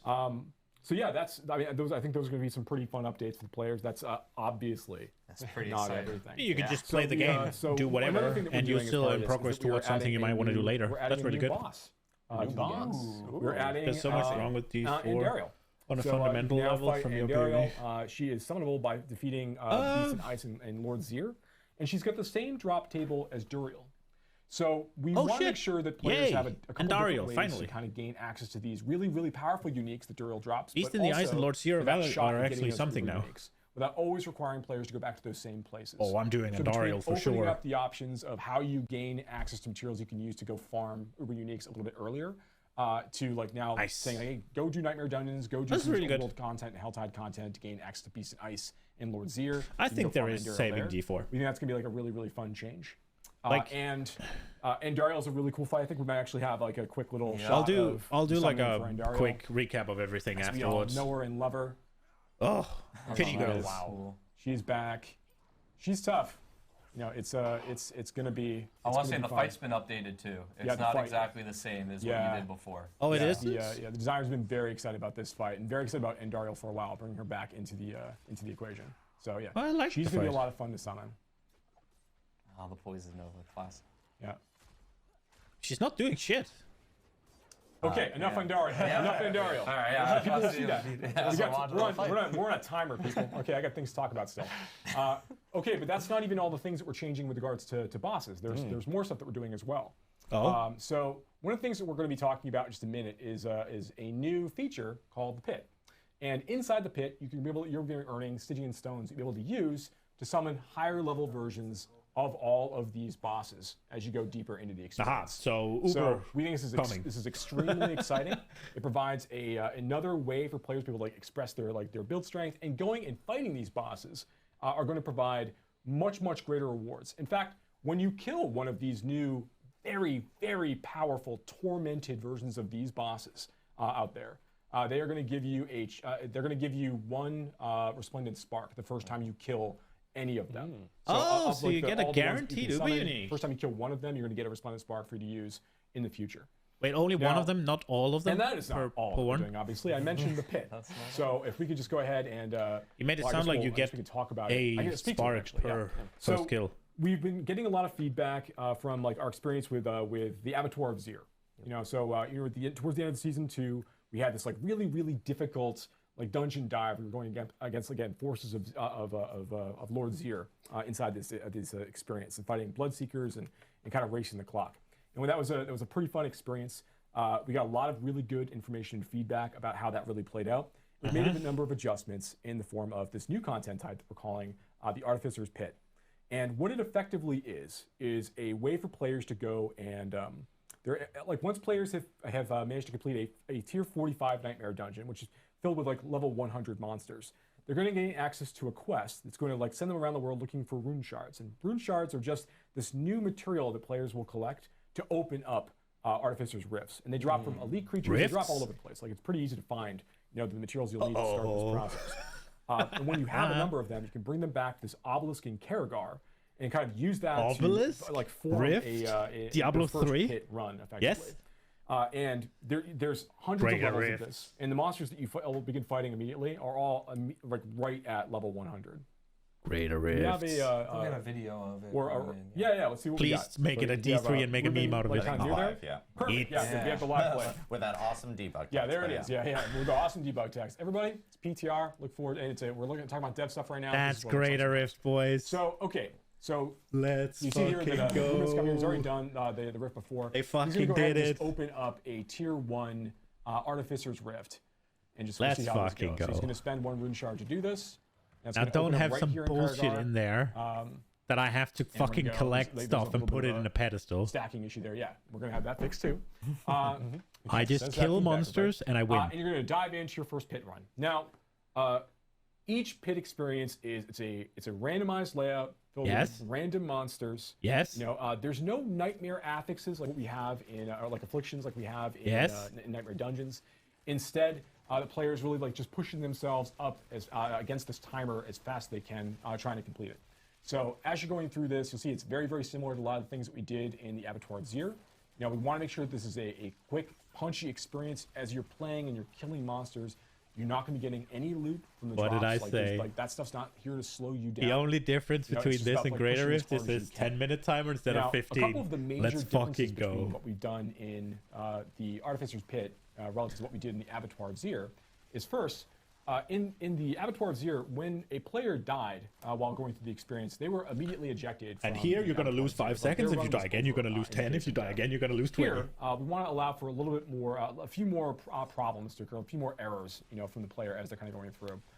So that every time you die, what actually ends up happening is you add 30 seconds to your Oh, timer. 30, okay. So you're less and less likely to beat the timer. And that's important. At the end of the timer, you're not ejected from the pit. Like if you don't actually manage to keep time with the timer, you just don't get the mastery objective completion. And the Let's mastery is fucking tied to go. masterworking materials that you'll be using to go through the masterworking process for your items. In fact, the pit, as Charles referenced earlier, is the place you need to go in order to obtain the bulk majority of those masterworking materials. So while you can get to the end of the experience and you will get rewards for having defeated the boss by the end of a pit run if you don't manage to finish with the timer in mind, you won't get access to those materials. So why is this? So one of the things we recognize that we think is very unique to Diablo. Oh, the death penalty was on there. I could have seen in it. general, is that a lot of times players are making like efficiency bets about how they choose to engage with content. They're deciding, okay, I can kill monsters of this level fairly easily and without much risk. How much further beyond this level can I push in order to maximize the rewards I'm getting from the runs that I'm doing, and while also like maintaining good cadence and like managing my risk? And that's kind of like that fun sweet spot that we think works really, really well. AOZ was meant to like tap into a little bit of this we want, but it was also AOZ was designed to be an extraordinarily challenging piece of content from the get-go. Here, the pit starts in a somewhat more reasonable place. I think we understand that, like tier 45 Nightmare Dungeons are not, the most challenging content in the entirety of the game. It goes up much higher than that, and the pit does as well. As the pit can go like well past tier 100, so you can be fighting level 200 monsters, level 250 monsters as you go deeper and deeper into the experience. So, okay, it looks like Ruben's making pretty good time going through this. I think we saw earlier that Ruben actually like jumped into a portal to move to a different area. Yep. Yeah, he did. Yeah, you can't finish an entire pit run inside like that first area. You kind of are expected to like move on, but you also don't need to kill everything in either of these areas either. There's a good amount of creatures in both spaces. You kind of like make up the time that you need. He's making pretty good time here though. Okay.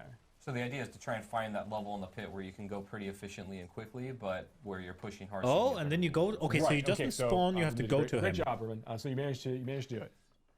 Okay, let's not get too excited. All right, so now he's gonna go, and he's gonna fight the. And they aren't going to show us it because it's skeleton lord. The second thing Oh, that's maybe different they about the pit that we you start to see it a little bit. Yeah. There's different from what we've done in AOZ in the past.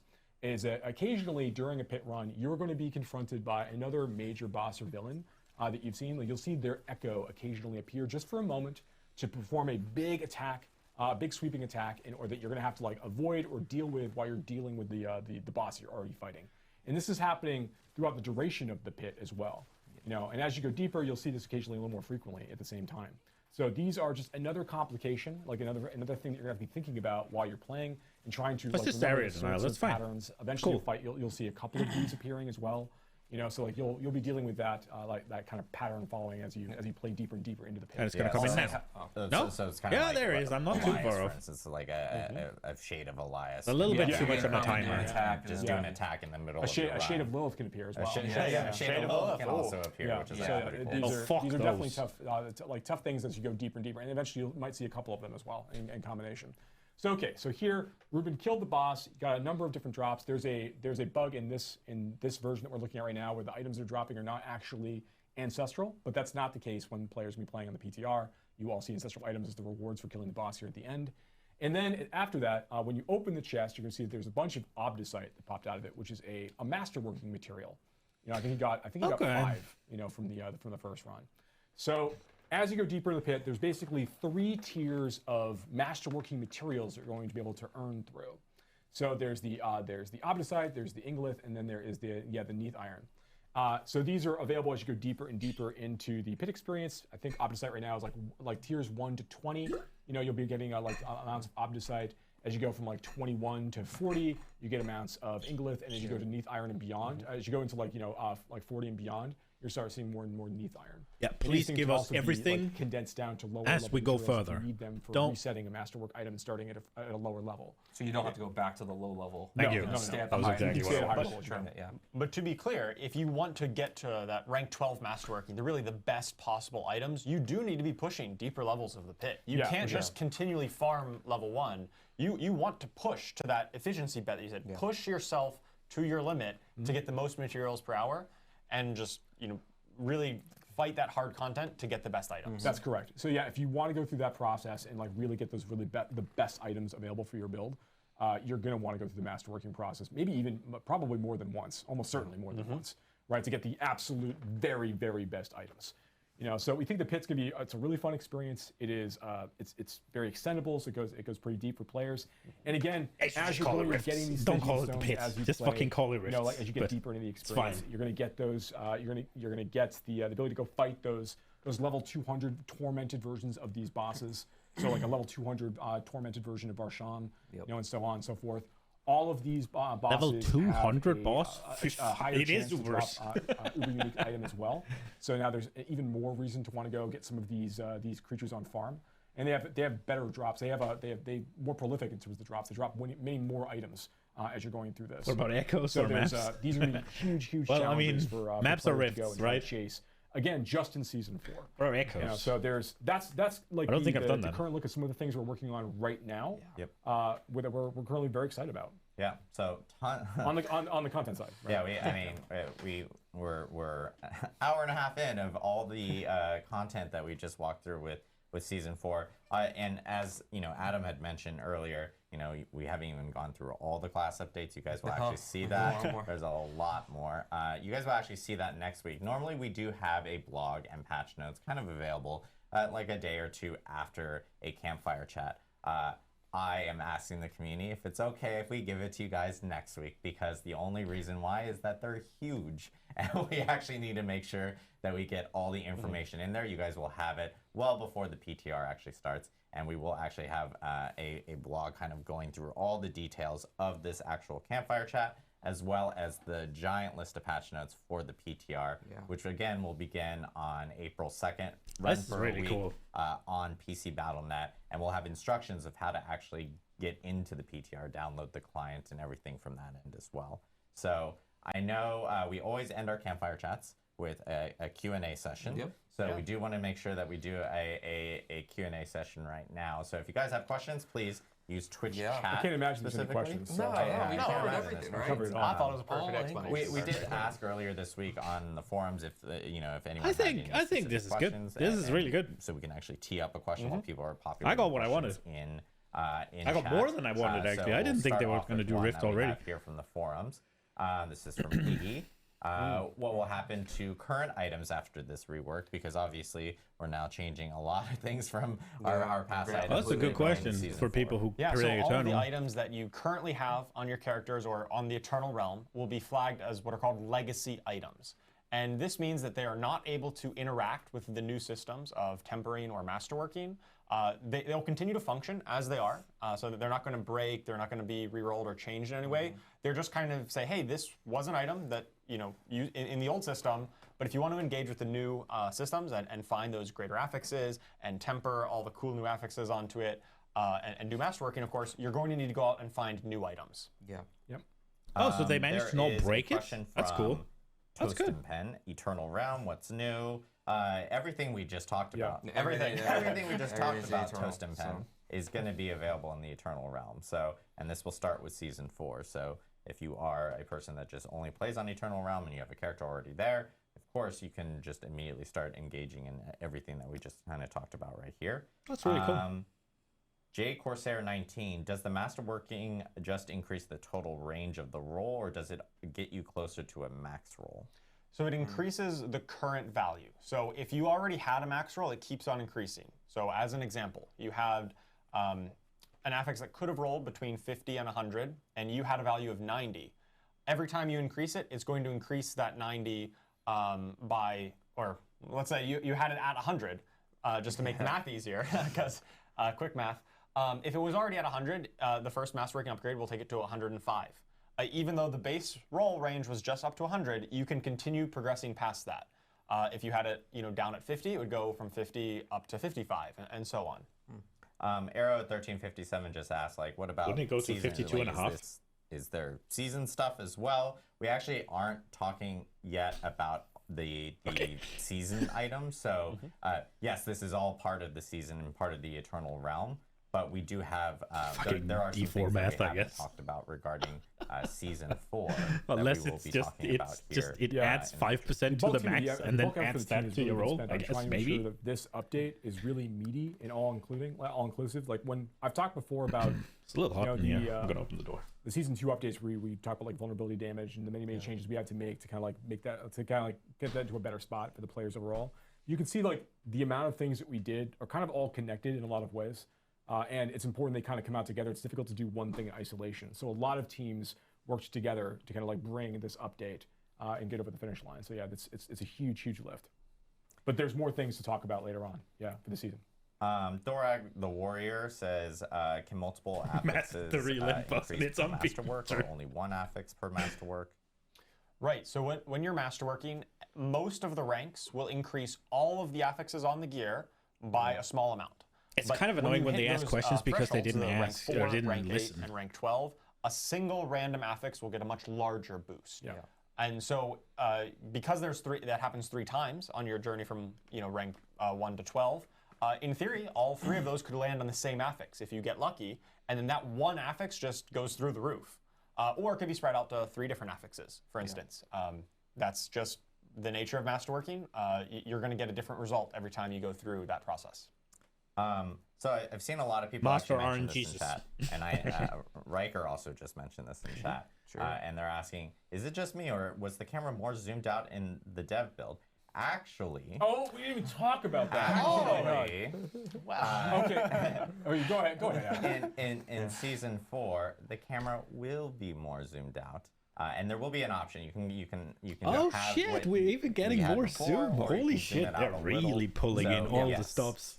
Yeah, Yes. there's a Oh, gameplay it's setting. There's Crisis it starts time. at the current default. Correct. Which is what we have in Diablo 4 today. But we Fuck did. yeah. We've been hearing the feedback. We did make a move. Joe Shelley helped a lot with this actually. We did make everybody helped a lot with this. Yeah. We did make a move to like pull the camera out a little bit further. That's part of like a near far sort of like situation. So it's going to be available for you to see in the PTR. Good eye. Good eye. Holy Good update, shit. yes, Yes. of course. Yeah, and we forgot to say that's another really good one to talk about. Yeah. Thanks, chat. There are a lot of questions about loadouts. Did you guys want to provide any context on that? Yeah, so we've talked about this before. We're very excited about bringing in like an armory-like feature to Diablo 4. Now we've been hearing the feedback since like the gauntlet went up, which we're very excited about, and Since we see the if there's an gauntlet? opportunity here. We don't have anything to announce today, but it is a thing the team has talked about. They've been talking about my loadouts team's very since the excited about. It's something we fucking definitely want to move on at some game point. release. Nothing to announce. But okay. That one, I lost my track here. Do you have any intention of reviewing? I'm sorry, this is from Vix311 or 3II. Do you have any intention of reviewing class optimization? Examples like give more customization points or put Paragon after a higher level than 50? So there's a number of things that we're talking about for the future. He wants Things more we skill can't points? talk about today. No, but you can imagine that like we're going to be having an expansion soon. And we probably want to talk about some of that stuff then. Yeah. There's things for us to be considering. Yeah, A lot so of the people expansions mentioned are going to be the filter. fucking mandatory now because now Which you're I going to be able know, to get like, to we 120. had mentioned as well that we wanted to get through the itemization. Oh, it's stuff, happening. so- No. Sure, I can talk a little bit about that. I think a lot of the desire for a loot filter in the current version of Diablo 4 stems from the problems that we initially mentioned. Oh, right, yeah, because We they're really do reducing just all the- flood so you we don't with need a loot filter. items, and it's like sifting sand, right? You need to look through all these items, and the one response is, hey, a loot filter could automate all this. We think in this new itemization world, where have we any are simplifying it in a intention of lot of the ways replacing we already discussed, reduced number of Mongo? affixes, simple That would be a real affixes, question. I'd love to hear the item answer. power, once you get to the late game, always dropping at the max. I mean, you will help could to have. alleviate a lot Well, of it's those too late now concerns, because and it I'm will make behind. They're parsing done through already. the items You could have a asked the lot question and easier in hopefully this they'd new answer. system. Lady Ava 2016 Actually- actually brings up something. The Joe Shelley and the Joe P. I'm not very comfortable in pronouncing, and also Adam Fletcher, I think he's called. They're fairly active on Twitter. So it's not unlikely if you tweeted at them right now, right after the campfire chat, that you could actually get a response to it. Thing that I think we should talk about, which is, would it be possible to toss a different icon on the map when specific like greater affixes and things like that drop? Are there any plans for that in regards to changing some of that around? We really want to get feedback from players as you go through the PTR experience. Even the thing that we showed, like the Roman numerals, on the attached to the item names on the ground, like even that's going through a bit of revision before it actually is released as part of the 1.4 release moment. So like that's going to get a little bit better. But like I think that it would be good to get feedback to see how these things feel. Give it a color. And it's something we'll continue to think about, because we do want those moments to be exciting when they actually occur. Yeah. Brayan C22, you say higher the rifts, the better the items. Are we talking about the equivalent to primals? So And if people don't know, primals being a D3 specific item that was. Did you have corporate speech for an So answer? as you No way go, they're allowed we're to not say changing anything the in rate at public which right like greater affixes, for example, could appear on like iPower 925 items. Yeah, We're not no. raising the iPower ceiling of items beyond 925 as you're going deeper in the pit. You probably just get a no. It's more about like as you go deeper in the pit, you're going to get more legendary drops. So this is going to give you more options, more chances of getting things that have like better, greater affix potential. So that's really more the way that we're handling that. And then, of course, the masterworking materials that we're using to power juice up all of your items. Drummer Boy had asked specifically, can you do groups with in the pit? Yes, you can party in the pit, yes. Yes. You can party in the pit. And Let's then, go. Let me see. We'll be seeing any like plan updates, social updates. This is another big question that a lot of people are Party in asking the about pit. from within chat. Are there any plans on that or any progress regarding that? So we have been talking a lot internally on the team about social updates and things we want to talk about soon. But we definitely hear the desire from the players that they're looking for more ways to like kind of get into groups and to form pairs with people online, as opposed to just like talking in local chat or trade chat or trying to like reach out that way, or just going to Discord or just going to external sources. So we do have thoughts on things we want to do to kind of help that process along, but nothing to announce for season 4 at this time. Yeah. I know there's also there's some comments about like the store, the shop, and things like that with related to items. There's actually, I know last time we had a campfire chat, I had mentioned like, hey, our team that focuses on like the product team has been taking in a lot of feedback. There's actually going to be some changes here coming really soon that will be offering up new opportunities for people to use some of the platinum that they may have obtained in the battle pass for some really cool looking sets and stuff or cosmetics for their character. And we're also, I believe, taking and retroactively changing that portal pack. Yeah. And I think it was actually locked per class. So if you were like a necromancer, you could only use one of the colors. That is changing here in the future, where you'll be able to use it. There's no discrimination amongst portal colors. So yeah, right. You will be able to choose exactly what you want. And I will say there's going to be some more significant changes, I know, coming with the store that team has been taking in a lot of feedback. So players will be able to see more related to that here. Until you go Helldivers and let me loot them in dungeons or shit, I don't care about the store. Castordiff says, any PvP news, balance, new rewards? Nothing to announce on PvP right now. The focus of this update has been predominantly on the core underpinnings of our SARPG experience, trying to make sure that it feels like there's a really exciting gear chase for players to pursue once they get to a certain level of power. That we have done a lot, like what Charles talked about, like condensing down a lot of our affixes to make items just feel more engaging in general. Going through all of our various classes, trying to open up a lot of new build opportunities. So it's kind of like what we're really trying to do here is respond to a lot of the really, really big major feedback we've been hearing, honestly, since launch. And try to like get a good, big, sizable update for players to go and engage with there. But we didn't spend time in features like PvP, and because that would distract us from what we're really trying to focus on at the time instead. These things are going to fundamentally change everything, though, like That's true. PvP as well. It Like how trickles you down. make a character, the builds you make, how you do everything fundamentally is going to change from this. Right. So this was the big thing we're trying to nail in all I mean, of our obviously they're going to have to items we're see focusing how on. the item balance works out before they can do anything for I know PvP. Uber Uniques cannot be tempered, but can they roll greater affixes and can they be mastercrafted? Yes. On both accounts, uniques can roll greater affixes, just the same as ancestral fucking legendaries. Uber uniques. It doesn't need to be ancestral, so it's World Tier 4, same as before. Same concept with Uber uniques, and even through the Resplendent Spark, the crafting system, there is a small chance that when you craft it, it comes with an Uber, the Uber unique comes with a greater affix, even when you craft it, just as if it would drop. That's correct. All right, I'm going to do one last question. This is from GGI 101. Will the aspect changes also apply to alternate characters? Do I need to level up my aspects on alternate characters, for example? Aspects are partition bound. So and what I mean by that is if you're playing a seasonal character and you want to play an alt on the seasonal realm, like that alt will also benefit from all the unlocks you've got within your Codex of Power. I do believe your first character. There is a separation between hardcore and not hardcore characters. That's correct. as Yes, well. that's correct. Hardcore characters are kind of their own thing, even on the seasonal realm. Yeah. Awesome. So a lot of info delivered in this this campfire chat. Yeah. Probably the most info we've ever delivered in any campfire chat or even developer update live stream. But it's important stuff because obviously with season 4, we have a PTR coming up. For those that may have missed it, it will be on April 2nd through April 9th.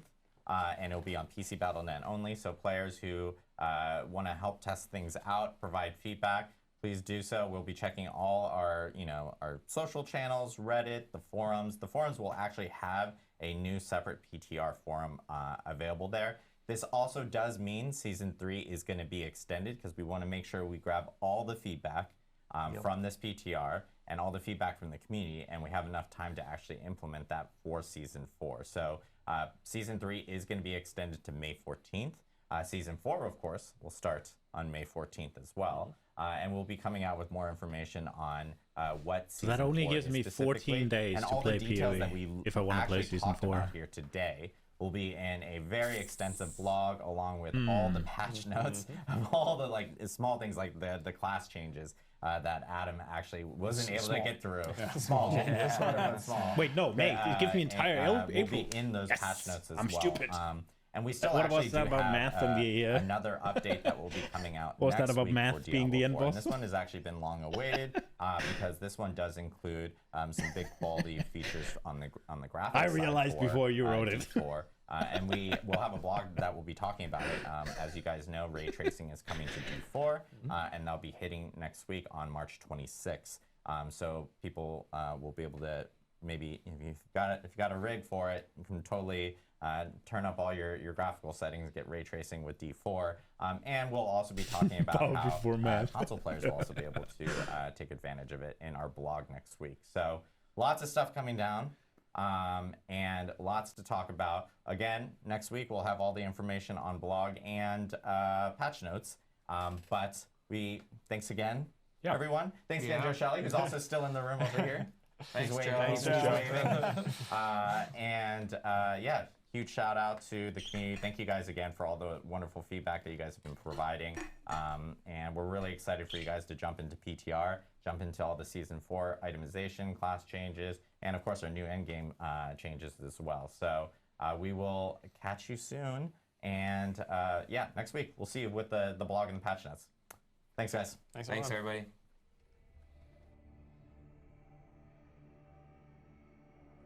This is really good. This is really good. I think that's really good. Honestly, and this might be enough to save D4 for me. I'm not even joking. This is all I wanted. I just wanted prettier D3, and it looks like it's going to be prettier D3 with fucking bosses. Like, I don't know, we're going to level up. You're guaranteed the big items at 925 after level 95. So you're not going to sift through you're not going to see bullshit. Also, only ancestral items are going to drop in World Tier 4. You're not going to see any fucking not sacred or sacred even. You're just going to see ancestral gear. They are going to make it so less drops, but there's not fucking 40 different while something affixes. You're going to have... The affixes do seem a tad on the simpler side still, but that's better than them being simple and abundant in differences where it's like, oh, you have damage, or you have damage too close, or you have damage too far, or you have damage while stationary, you have damage while moving, you have damage while frozen, you have damage. Now it's just damage. This looks really good. This is everything I want, man. Honestly. And you're gonna get less loot. The affixes are a bit simple, like I said, but the complexity hopefully is gonna come through that temper system. Maybe it's hopium, but there was additional projectiles, there was some different things. There was also just generic damage multiplier, so that might be a bit boring.